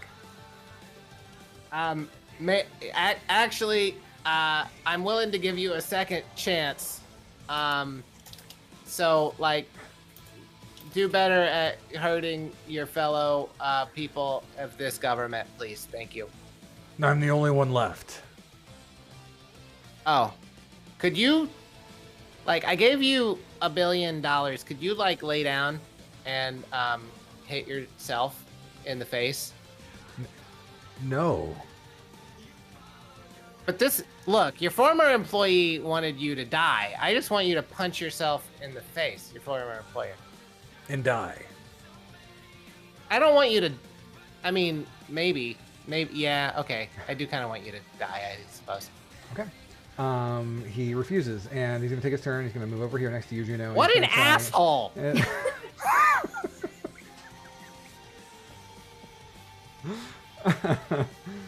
Try and slice at you. Does a 15 hit, Juno? The 15 does hit. Okay, you take 5 slashing damage from the asshole. And we are back to your turn, Faylell. With one soldier remaining. Height. Hex on him. Strength. Yeah. Curse. I have 120 feet on my Eldritch Blast range, so I'm just going to shoot where I'm at. The 9 does not hit. A 9 does not hit, no. I'm going to go ahead and move here. Okay, great. Juno. Alright, I didn't expect him to move over here. Yeah, he was I afraid of had- Faylell. I'm gonna make him afraid of me. Just let me see. I'm just in the moment trying to run. I can't move because I'm gonna be. All right, so I'm just gonna. He's here. I'm just gonna try and stab him with the psychic blade since he came all up in my business. Okay. That's gonna be a 21. Okay, 21. That is going to hit. 9. Okay, that is going to mess him up real bad. And Does it it's the kill him? It's the psychic blade, right? Again. Yeah. Okay. So yeah, it does once again. Where do you hit him with it? In the gut.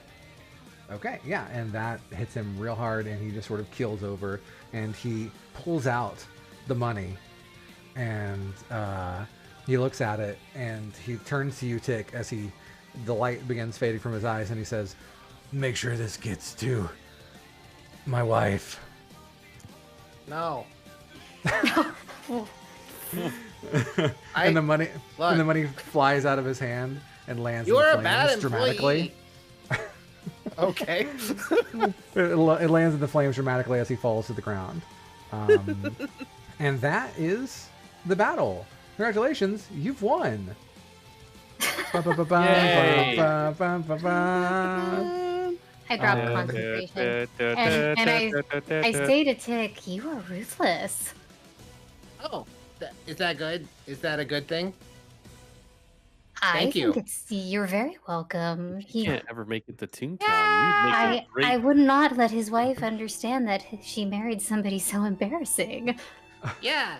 I mean, also, it wasn't really $1 billion. It was a trick. So, yeah. I made a lie. I made a lie. You made a lie. He worked for me, though. He I had an employee. He did do a good job of listening. I may have been a bad boss. Maybe if I had just... It takes practice. Yeah. It takes practice. Thank you. Thank you. I'll be better next time. Tick. Okay. Capitalism looks good on you. I don't... Oh, you think? Yep. I don't know. I don't really like it. No. Mm-mm. Often we don't get the chance or the choice to choose whether we like what we're good at or not. We're just good at it. I like you, Faylell. Will you be my friend? We already are. Yay!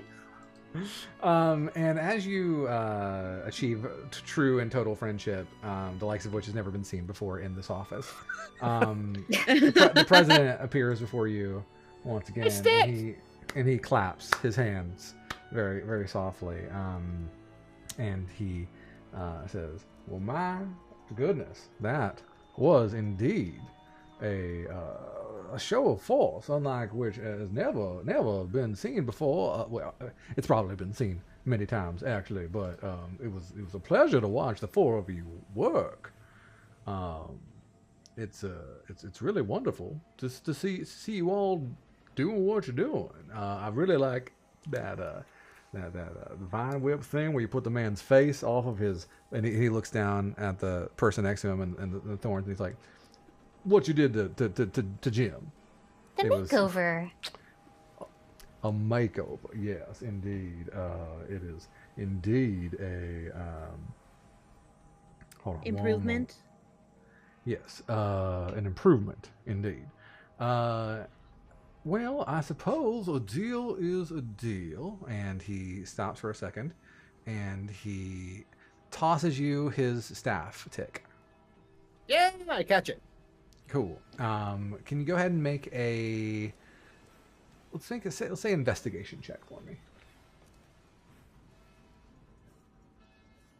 22. Okay. It is plain to see that this is a hard plastic. God damn it! Hey, this is a fake. No. They're all hard plastic. And he presses a button, and a wall opens up, and there's a whole bunch of scepters. What? Is there a gold one? They're made in, no, spray painted gold right here. You, sir, are dead to me. You misled me to. Never mind. I'm fine. I'm over it. It's cool. And then I hold it up, and it disappears into hammer space. Oh, okay. Yeah, you can just do that. Yeah. You make other objects disappear in a hammer space? Is that a thing you can do? Yeah, I can store things up to 30 feet by 30 feet by 30 feet in my pocket dimension. Okay. Retrieving it's a little harder. But all right. Well, Lord President Samuel looks at the four of you, and at that moment, Artemis re-enters the room, and she's got a big bag with $3 signs on the side of it. Is that a fucking cat? I mean, Insanity. a darn cat. She said she was gonna get money. I don't think. Yeah, they that's take right. I'm cash sorry. for currency I'm not here, good at Tick. social things. I don't know if you noticed. I'm bad at socializing. I'm smart though. You certainly are smart, and I'm certainly not going to judge you for whatever social things you may or may not have. Thank you. And so Artemis takes the bag, which is plainly not moving and not Cat's, and sets it on the table, and she goes, "So here's the money you wanted," and she looks at the four of you and she says, "I'm assuming you did ass kicking?" Yes. And she looks around the room Yeah, at the various dead. bodies. And she goes, "Yeah, sure looks like it." I had an Okay. employee. I hired a guy. He died. With what? And then I killed him. I gave him $1 billion, Oh, And then I killed him. and then Juno killed him. He was a bad employee. He didn't really do what I asked him to. But really, honestly, I didn't really treat him well enough. I think if I had just sort of given him more close attention and guided him along his actions, he might have done better. But instead, he's fucking dead. Lord President Samuel looks at you and says, "You have no idea how to manage employees." Shut up. Well, the terms of our What? deal were as such that you would win the battle, you would give me my money, and you would show me your item, and then I would give you my scepter and give you your passports and send you on your merry little way. So I suppose the only thing that's remaining is for you to reveal what it is you're taking through my lands. And you're Hey. still in now? Sir, I have a Yeah. question. Yes, I have an answer. Can I have some healing stuff? Do you have healing potions that we can have? Listen, again, we're done with negotiation phase. I No, want I'm just asking. what I asked for. I want And- potions. We only have to show it to you? And he goes, "I want to know what it is." And Artemis looks at the four of you and she goes, "I got the okay if you want to. You don't have to, but I got the okay." It's okay to show it? They didn't even want us to look at it. Who was got- the last person holding it? Was it me? Because I was in the car last. I believe so, yes. Yeah, if anything, it still might be in the car. I would say it's on your person, Faylell. Okay. So I just say you say we don't know what it is, and we're not allowed to know what it is, but you may look at it. All right, do you show it to him? I wait for him to agree to the terms. Oh, certainly. Yes, I'd love to examine it. Yes. No touching. You said look. Well, Looking is with your eyes. I'll need to see the Touching is entirety with of the it. We're not gonna play word games here. Get it out of your pockets. Okay, I present it out of my pockets, but it's in my hands. Sure. He goes, "Oh, y'all don't know what that is?"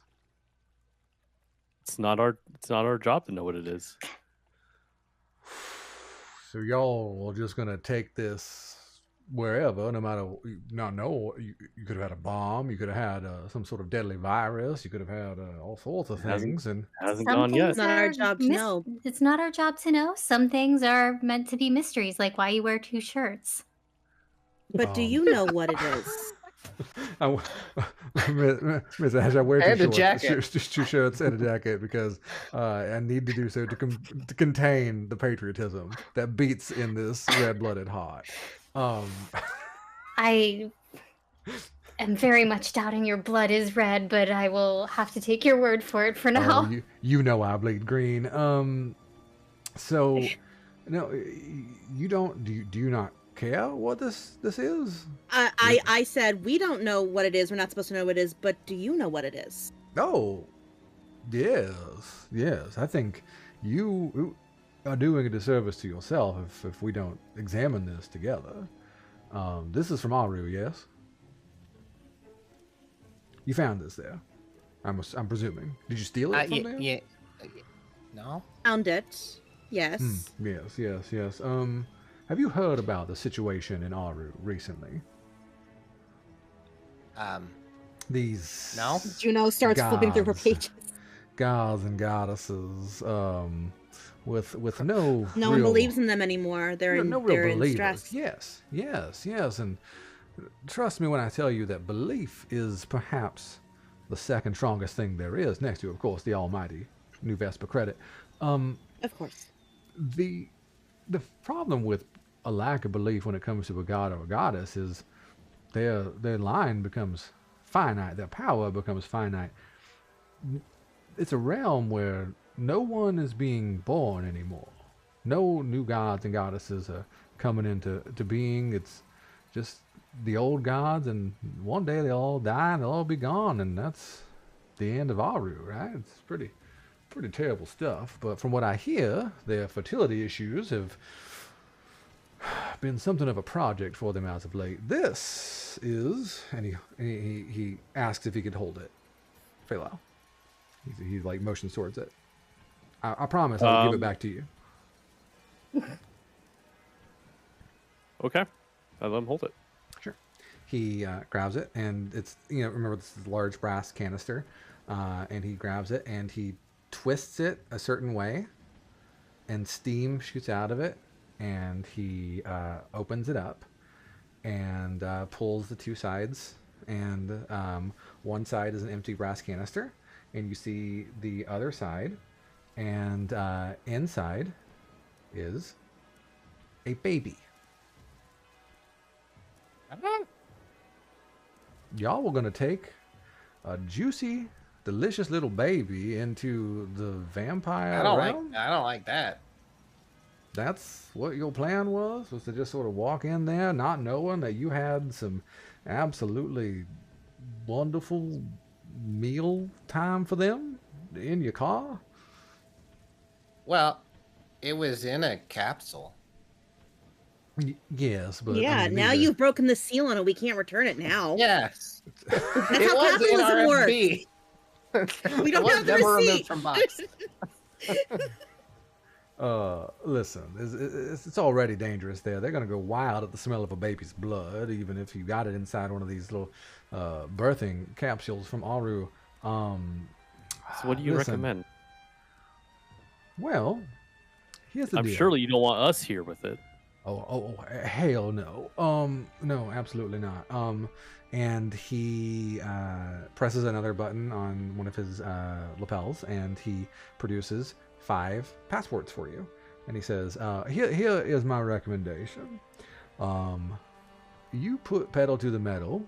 You get the hell out of here. You get the hell through the Red Court, and you get this baby back where it's supposed to be in Silas. Because otherwise, you are going to be at the center of an international incident.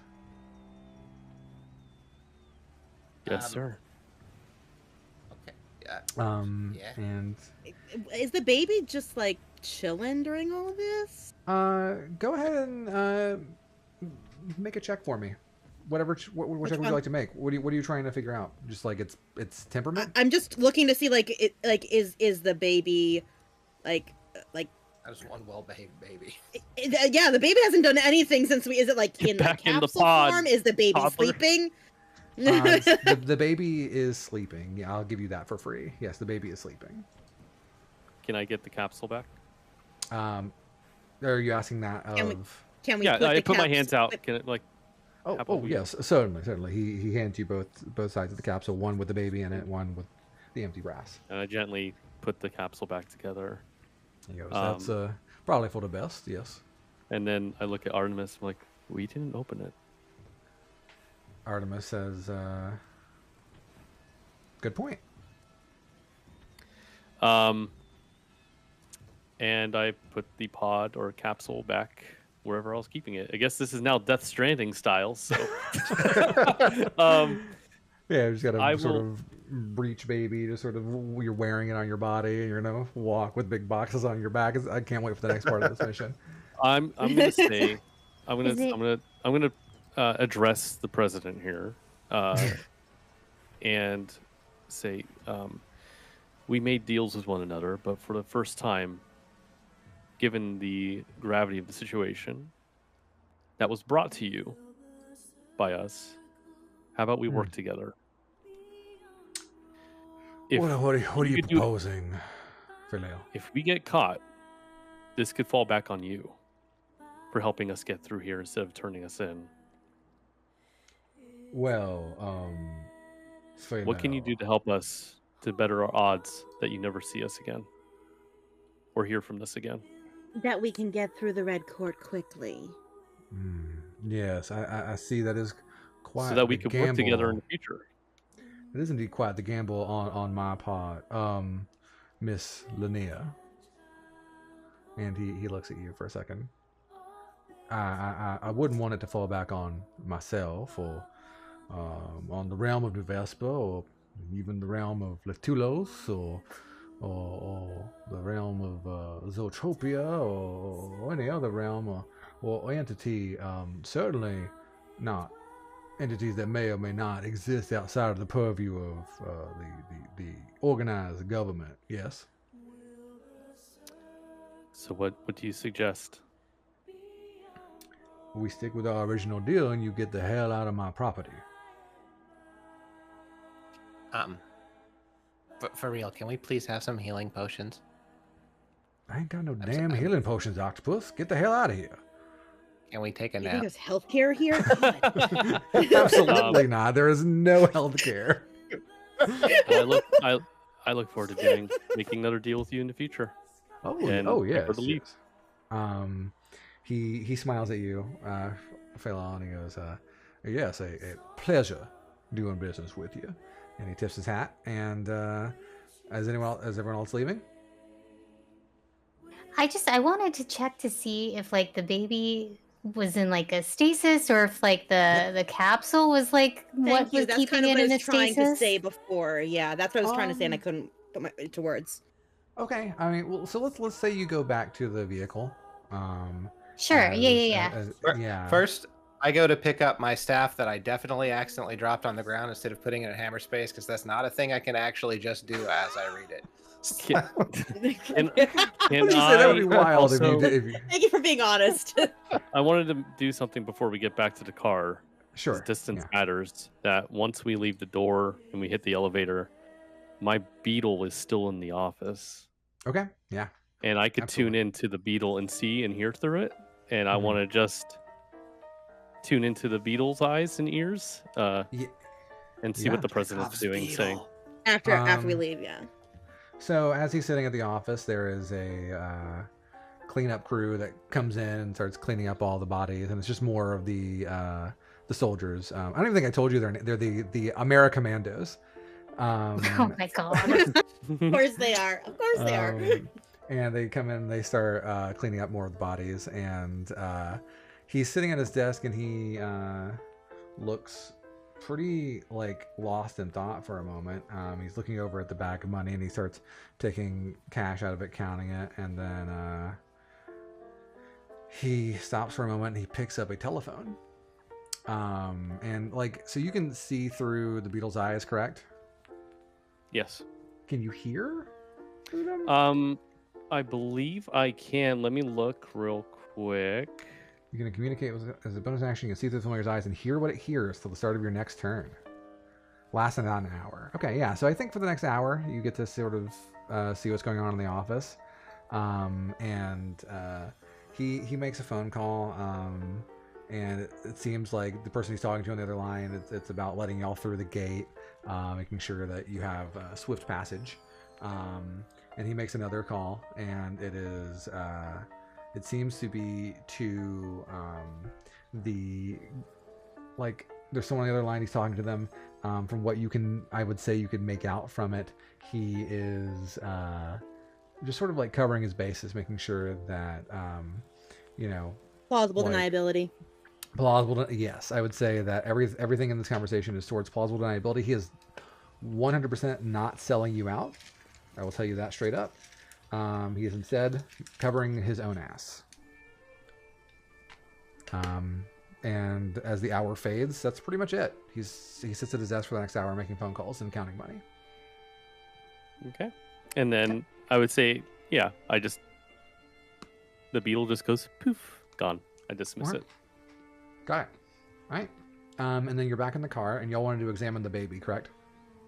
Yeah. Okay. We want to open it again? No, I'm What- just like trying to determine if like the baby's in some sort of stasis, whether because of the capsule or something else.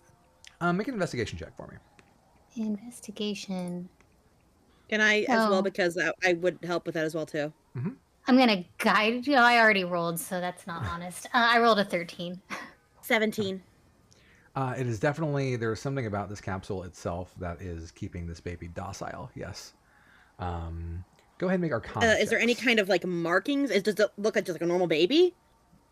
From what you saw, are you going to open it again in the car?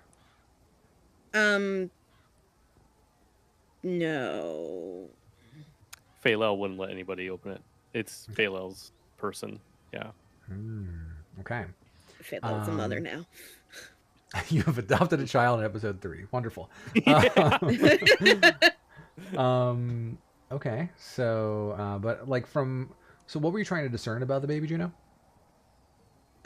Just if there was anything like, if it just looked like a normal baby, if there was any kind of like distinguishing marks on the baby or anything. Sure. Yeah, I didn't really describe it much. It's a humanoid baby. It looks like newborn. You would say like certainly no more than a few days old at best. It's of indeterminate gender, humanoid, sort of just like pale fleshy skin. That's really all But you I've can had tell. enough time to like can I don't have a detect magic, do I? Shoot. Does it Probably seem not at this magical? level. Does the baby seem magical, or does the... Yeah. I mean, you can do an Arcana check on the capsule that's closed that Faylell's not letting you No, I open. guess no. That's not going to make it because it's just going to tell me that the capsule is magical. We've already done Arcana checks on it. Oh, that's right, you did. I should have done while And it was open. I should have done while it was open. Damn. Can I address the members in the vehicle and just talk? Yeah. We just talk amongst ourselves. Yeah, Artemis is driving you towards the border. Okay. Would that be considered do we get a rest at all, or maybe once we get? I through will. the I border? will. I will give you an opportunity to take a short rest. Yeah. But that's all I'm going to give you, as the road is quick and bumpy. Okay. Yeah, Tick is not talking about facts about how to make paper houses or the different part numbers of the all vehicle, because he has made eye contact and talked too much in the last several times. He is just slumping down and resting. Okay, that makes sense. So yeah, I'm just gonna address everyone in the car. Be like, all right, so we saw what we saw. We didn't open. That wasn't by us. Artemis, do you agree? I just want to say, yeah. I just want to say that there's something bigger going on than what we're supposed to know. And my intention is to fulfill this mission intact, with all of us in good health,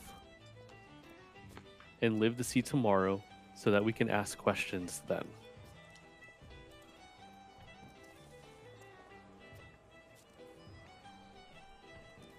And the there's car a, is silent. there's a long silence in the car as everyone sort of, I guess, is pondering their mortality. I'm I'm sorry. talking I'm to all of distracted by you. my real life familiar. She just started scratching my chair. Oh no. Okay, and so yeah, the Artemis sort of looks at you and goes, "Well, I do think staying alive would probably be in your best interest, no matter whether you want to ask questions or not. Knowing what we're ferrying, does it change how much you care about the mission?" I do wonder if this isn't something that's of societal importance, if we're disrupting something. And Juno That- is uneasy. It's Because not. don't. Go ahead. Go ahead. Sorry. I don't know, guys. I still think this wasn't the right item. They delivered something there. Is there anything that Silas It's a is baby. It known said for? Artemis looks at you, Juno, and goes, "I think at this point the question's been. I think this is what we were sent to get. I think it's there's. Why would If the gods are having trouble reproducing, why would Silas want to take their baby from them? It's not the mission. Maybe We we'll don't- learn more back at HQ. Miss Artemis, are we human traffickers now? Or kidnappers? Don't think we're either, are we? Because we're stealing a baby. Yeah, but what if you're rescuing a baby? I like that better. Hmm. All right, we're rescuing a baby, guys. That's what we're gonna go with. I hope Uh, so. I don't think we're supposed to know it's a baby, guys.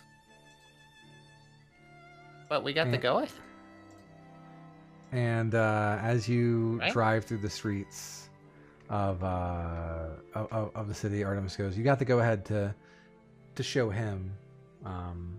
But I mean, you know, Which means they know that we know now. I don't know. Listen, it's above my pay grade. That's all I'll say. Above our pay grade too, apparently. Well, We haven't yeah, been you paid. just got hired. Yeah. Yeah, you haven't even been paid yet. That's right. Wait. Yeah, so we're this is a pro bono kidnapping.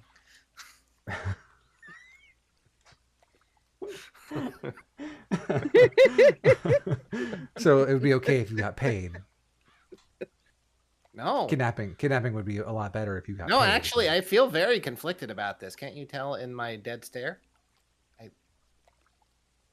Don't you What? always have a dead stare? Yeah. I mean, yeah. You've got to learn my The car vrooms off into the distance as Yeah. So, Artemis, what did you have to do to get the money? Well, I had to make a few calls to a few satellite connections here in New Vespa.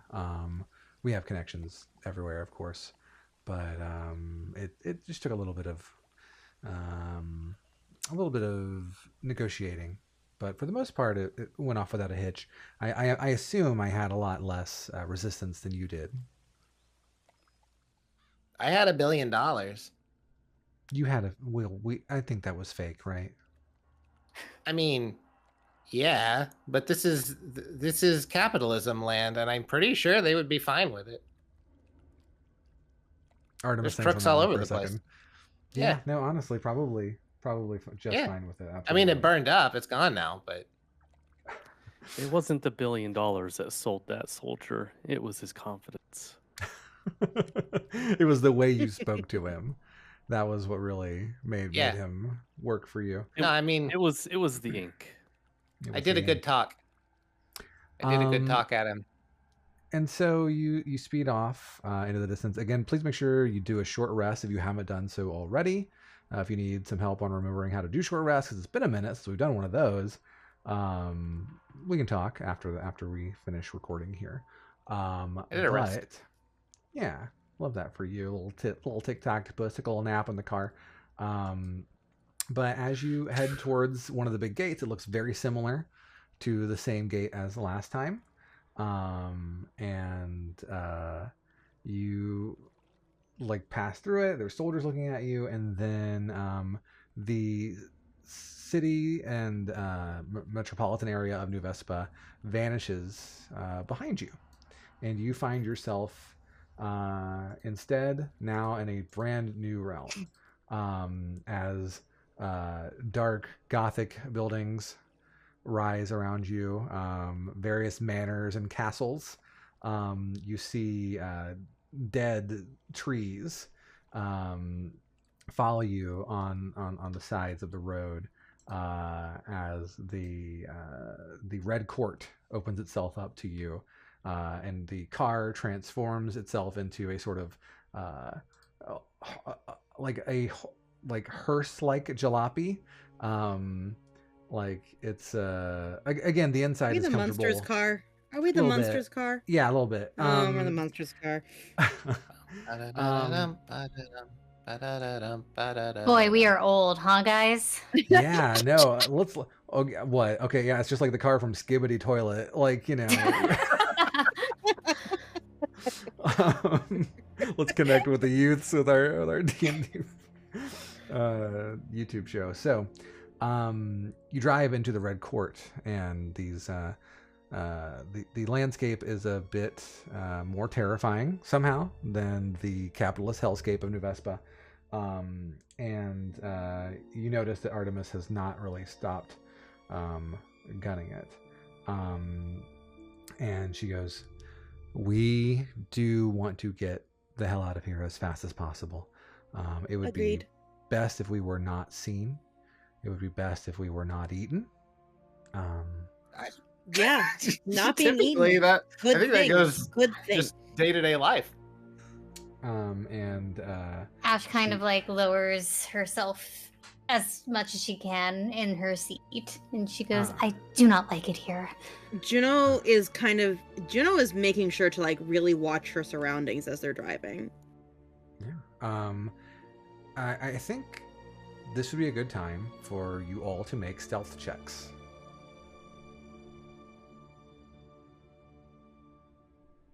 18. 16. 23. I was fucking doing damage. 8. Wow, those were almost all really good. And the one holding the baby. Baby. And the car drives through a wooded area, and again, it's very tense. You're all very quiet. Even though the car is still going fast, you're attempting not to make any noise or sound whatsoever. You're trying just to sort of stay low, stay hidden. Ashe, I think what you were doing as you sink into the seat starts sort of a trend among everyone else, and then the car stops for a second. It skids to a halt, and Artemis looks at everyone and she goes, "Fuck." What? Make perception checks. No. And Natural What? 1 for 11. 7. 14. You're too deep in the seat to see anything. Wow, this leather. That's so nice. The rest of you see pretty easily what looks to be a roadblock. A tree has fallen in the center of the street of the road. It's not really a street, it's because it's certainly not paved. But a tree has fallen down, and Artemis, is there any way to get around it? Yeah, but I think we are going to have some company before then. And you see 6 figures sort of rising out from the different sides of the tree, one of which is huge. It's a gigantic figure that sort of is encased in the mists that are surrounding most of the Red Court. And she goes, "Okay, all right, play it cool. And Artemis takes a little vial out of her jacket, and she goes, "Okay, have any of you ever like drank blood before?" I'll say yes. no. Concerning, yes, but Does drinking blood from a split lip count? just think that you like it. And she smashes the vial in her hand, and you are all affected by a glamour that makes you all look as if you are vampires. And the 6 figures come up to the car, and one of them knocks on the window on the passenger side. And who's shotgun right now? Juno. Juno. They're knocking on your window. I roll the window down. Good evening. Yes, what brings you here to this part of the forest? We were passing through. Passing through to where? And they look inside to the back seat. Passing through to where? My driver can tell you. And I look to Artemis. Artemis goes, Yes, We were going to Frank's. I'm not an actor. The Court I'm of not an Frank. actor. The Court The of co- Frank. The Court of Frank. Yes. Okay. All right. Kenstein. Ken Stein. You were going to Frank's. Or Frankenstein. The Court of Frankenstein. Frank N. Stein. What's the N stand for?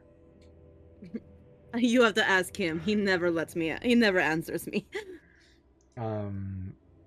The car is surrounded, and the large vampire, who is this gigantic, like purple-skinned with like bat-like features, and he's just looming. He's got his hands pressed down on the hood, just peering into the windshield. And the one that's at the passenger side window sniffs a little more and says, what do y'all got in here? Something smells good. I'll speak up. Okay. Mm-hmm. Faylell says, "We've just got done feeding on young."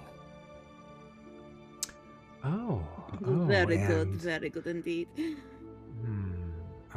Make a persuasion check for me, please, or deception. Sorry. Okay. Definitely deception. Yeah. Deception. Because you The definitely persuasion didn't was- actually eat a child. Man. So the persuasion check was 19, but you made me re-roll. Now it's 11. Okay, yeah. You were feeding the five of you were feeding together on how many kids did you have? It was one very large baby. Very large. Combo meal. Combo? Like with fries and tater tots and Large, the whole deal? large drink, large Slurpee. Okay, got it. The vampires once again look into your vehicle, and another one is now at the driver's side and also sniffing. You, the one in the back, and they point at, like they're motioning towards you, Faylell. Yeah. What's in your bag? Well, funny you should ask. And then let me see if I can do this.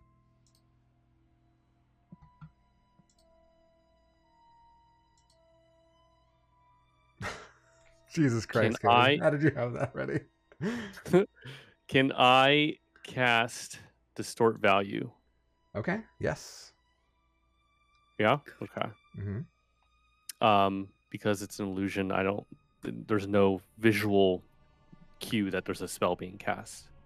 Okay. So as I'm rummaging through my bag slowly, I lower the value of the thing that's there to make it look really shoddy. Okay, I'll buy that. The vampires look at it and they look at you and they're like, okay, well, I think we've seen all we need to see here. And they look at each other and they look at you and they look at each other and they look at the big one. And the big one, he slams his hands down on the hood. And he says, "We're going to need to do a full inspection. Step out of your vehicle."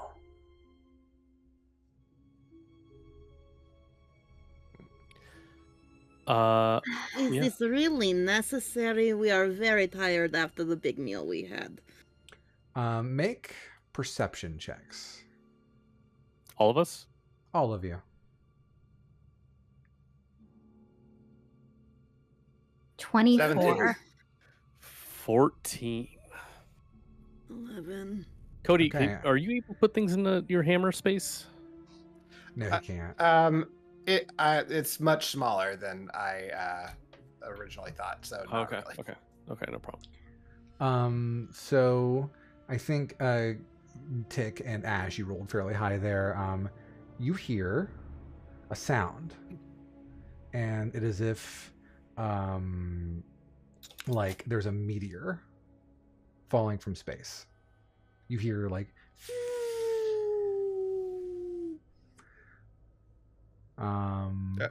Okay. We may want to not be where we are now. and I want you to go ahead and make dexterity saving throws. Saving throws? Yes.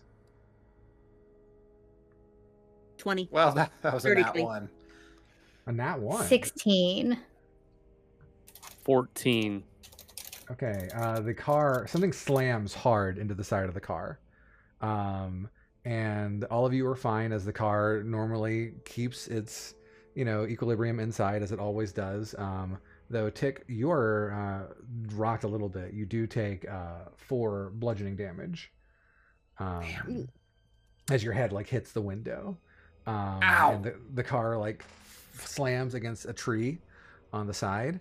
And you can see the vampires outside, and they are looking at your car, and they look up, and it is you see a being floating in the sky, and you see it's this sort of these flowing robes and these like how would I describe it? Like, think of a corpse, a dead human being, but covered in tattered robes, and they're like snaking out, almost like flying everywhere. And you see this being floating in midair, glowering down at your car. And the vampires who were investigating your car look up. And Artemis grabs your shoulder next to you, Juno. I and don't think says, that's from this realm, is it, Artemis? "We're fucked." And you see one of the vampires looks up at it and like hisses and like just sort of like this cool parkour jump up a nearby tree, and one of its sort of like cloth tendrils whips out and grabs it and flings it like 40 feet like into the distance. You can't see it anymore. And Artemis goes, "That would be Medjed, the smiter. That's the Apotheon for Aru. We are gonna die." And that's where we'll stop. Exciting. That is where we'll stop. All right. All right. Oh boy. Yeah. Okie doke. So we will stop at yes, you have been caught between a bunch of vampires and then a gigantic or a floating Egyptian mummy god that are very angry at you, and we'll pick that up next time when we come back. How'd y'all feel about tonight? Okay. That was fun. Yeah, that was a good time. Yeah, I had a good one. Yeah. That was, I think, is that the second battle y'all have had? It was. Yeah. Okay, cool. I rolled slightly better this episode. I agree with that. Slightly. I do agree that you rolled slightly better than last time. Well, how do you think it went, Matt? The bar's think- kind of low, so No. you could only go up from where you were last time. Yeah. I think you're finding your niches in battle. It's really fun to see y'all sort of. Let's get into sort of our chill music. It's fun to see y'all sort of, because I played with y'all in the last campaign, and you all played very different characters, and it's fun to see you all embracing the differences in your characters this time around. I like seeing the spell throwing from Dylan. I like seeing the sort of weird, like the tree explosion, like the terrain. Like we did like nothing with terrain last time, and and I could point out things that all of you did throughout that was so fun. But I think there's something about the way y'all embrace combat sometimes. That is really, really interesting to me. And yeah, as Lisa says in the chat, you did roll incredibly for a tune. You did really, you did really great for someone who is not very serious about battle. But yeah, no, I just like I thought it was a lot of fun. Y'all are getting better at this every time, and I'm seeing you grow into your characters too and see how they work. I feel like, I don't know, I'm trying not to railroad you, and I think y'all are doing good at taking the reins and doing what you think is best, which is what I want. I do not feel railroaded, so success. Good. Well, we haven't done the train mission yet, so yeah. Thank you. Isn't there a realm that's a train? There's not a realm. There should have been a realm that's just a train. But if somebody doesn't try to suplex the fucking train, I quit. Yeah, well, what kind of RPG are we playing at that point, honestly? I mean, I am a tune. It sounds like something I do. I have a team name for us. Oh shit! Okay. Oh, We're the Moonlit Nannies. Hey, Wow. Okay. All right. I like it. Yeah. Put a pin in that for now. We'll workshop it. We'll workshop it. Pure care babysitting. No notes. I have some notes. In the, I have some notes as well. Yeah. in the Google Doc where I have all of this planned out, there are, different sections, and everything has like subheadings. So like, mission 1 is called the initiation, and then like phase 1, phase 1.5, 2.5, depending on which directions you go. Mission 1, phase 1 is entitled "Let's Kidnap a Baby," which New team name: the Giggle Guardians. Yes! Are you like traveling clowns? No. Oh, I kind of like it. No, Yeah, I can't participate in that. But yeah, no, I've been having fun, and I'm excited to see what y'all do. Since we've got combat ready for you next time. Spoiler alert: it's gonna pop off pretty quick. Shit! Fuck. Figured as Gods much. are mad. I'm not ready. Anyway, thank y'all for watching tonight. We'll be back in 2 weeks with more of this. Look at the different areas last time. Yeah, please, I think it's !D&D in the chat. You can check the wiki, and the wiki, quote unquote wiki, that will be updated with more stuff as we go through. And I am sad that I don't have any further plans for President Lord Samuel, because man, what a fun character to play around with. Yeah. Oh boy, when you made the sexist comment, I sat up in my chair. I was ready to. I don't know if you heard both me and Nikki hiss at the exact same time. No, I heard her hiss, and I'm pretty sure the she heard way me. my breath left my body, I was ready to hurl my chair through the screen. Listen, he's obviously not a good person. I don't think he's a villain, but I don't think he's your friend. Yeah, maybe he's a villain. I don't know. That's why I was just like, yeah, let's make fun of the fact that he's wearing 2 button-up shirts. Absolutely. President Uncle Capitalism. Let's get him. President Uncle Capitalism, and I think that's where we'll leave it. Thank y'all so much for watching. We'll see y'all soon. Bye for now. I'm waving. Bye. Yeah, everyone's waving. You can see it. You can sense it inside of the cockles of your heart.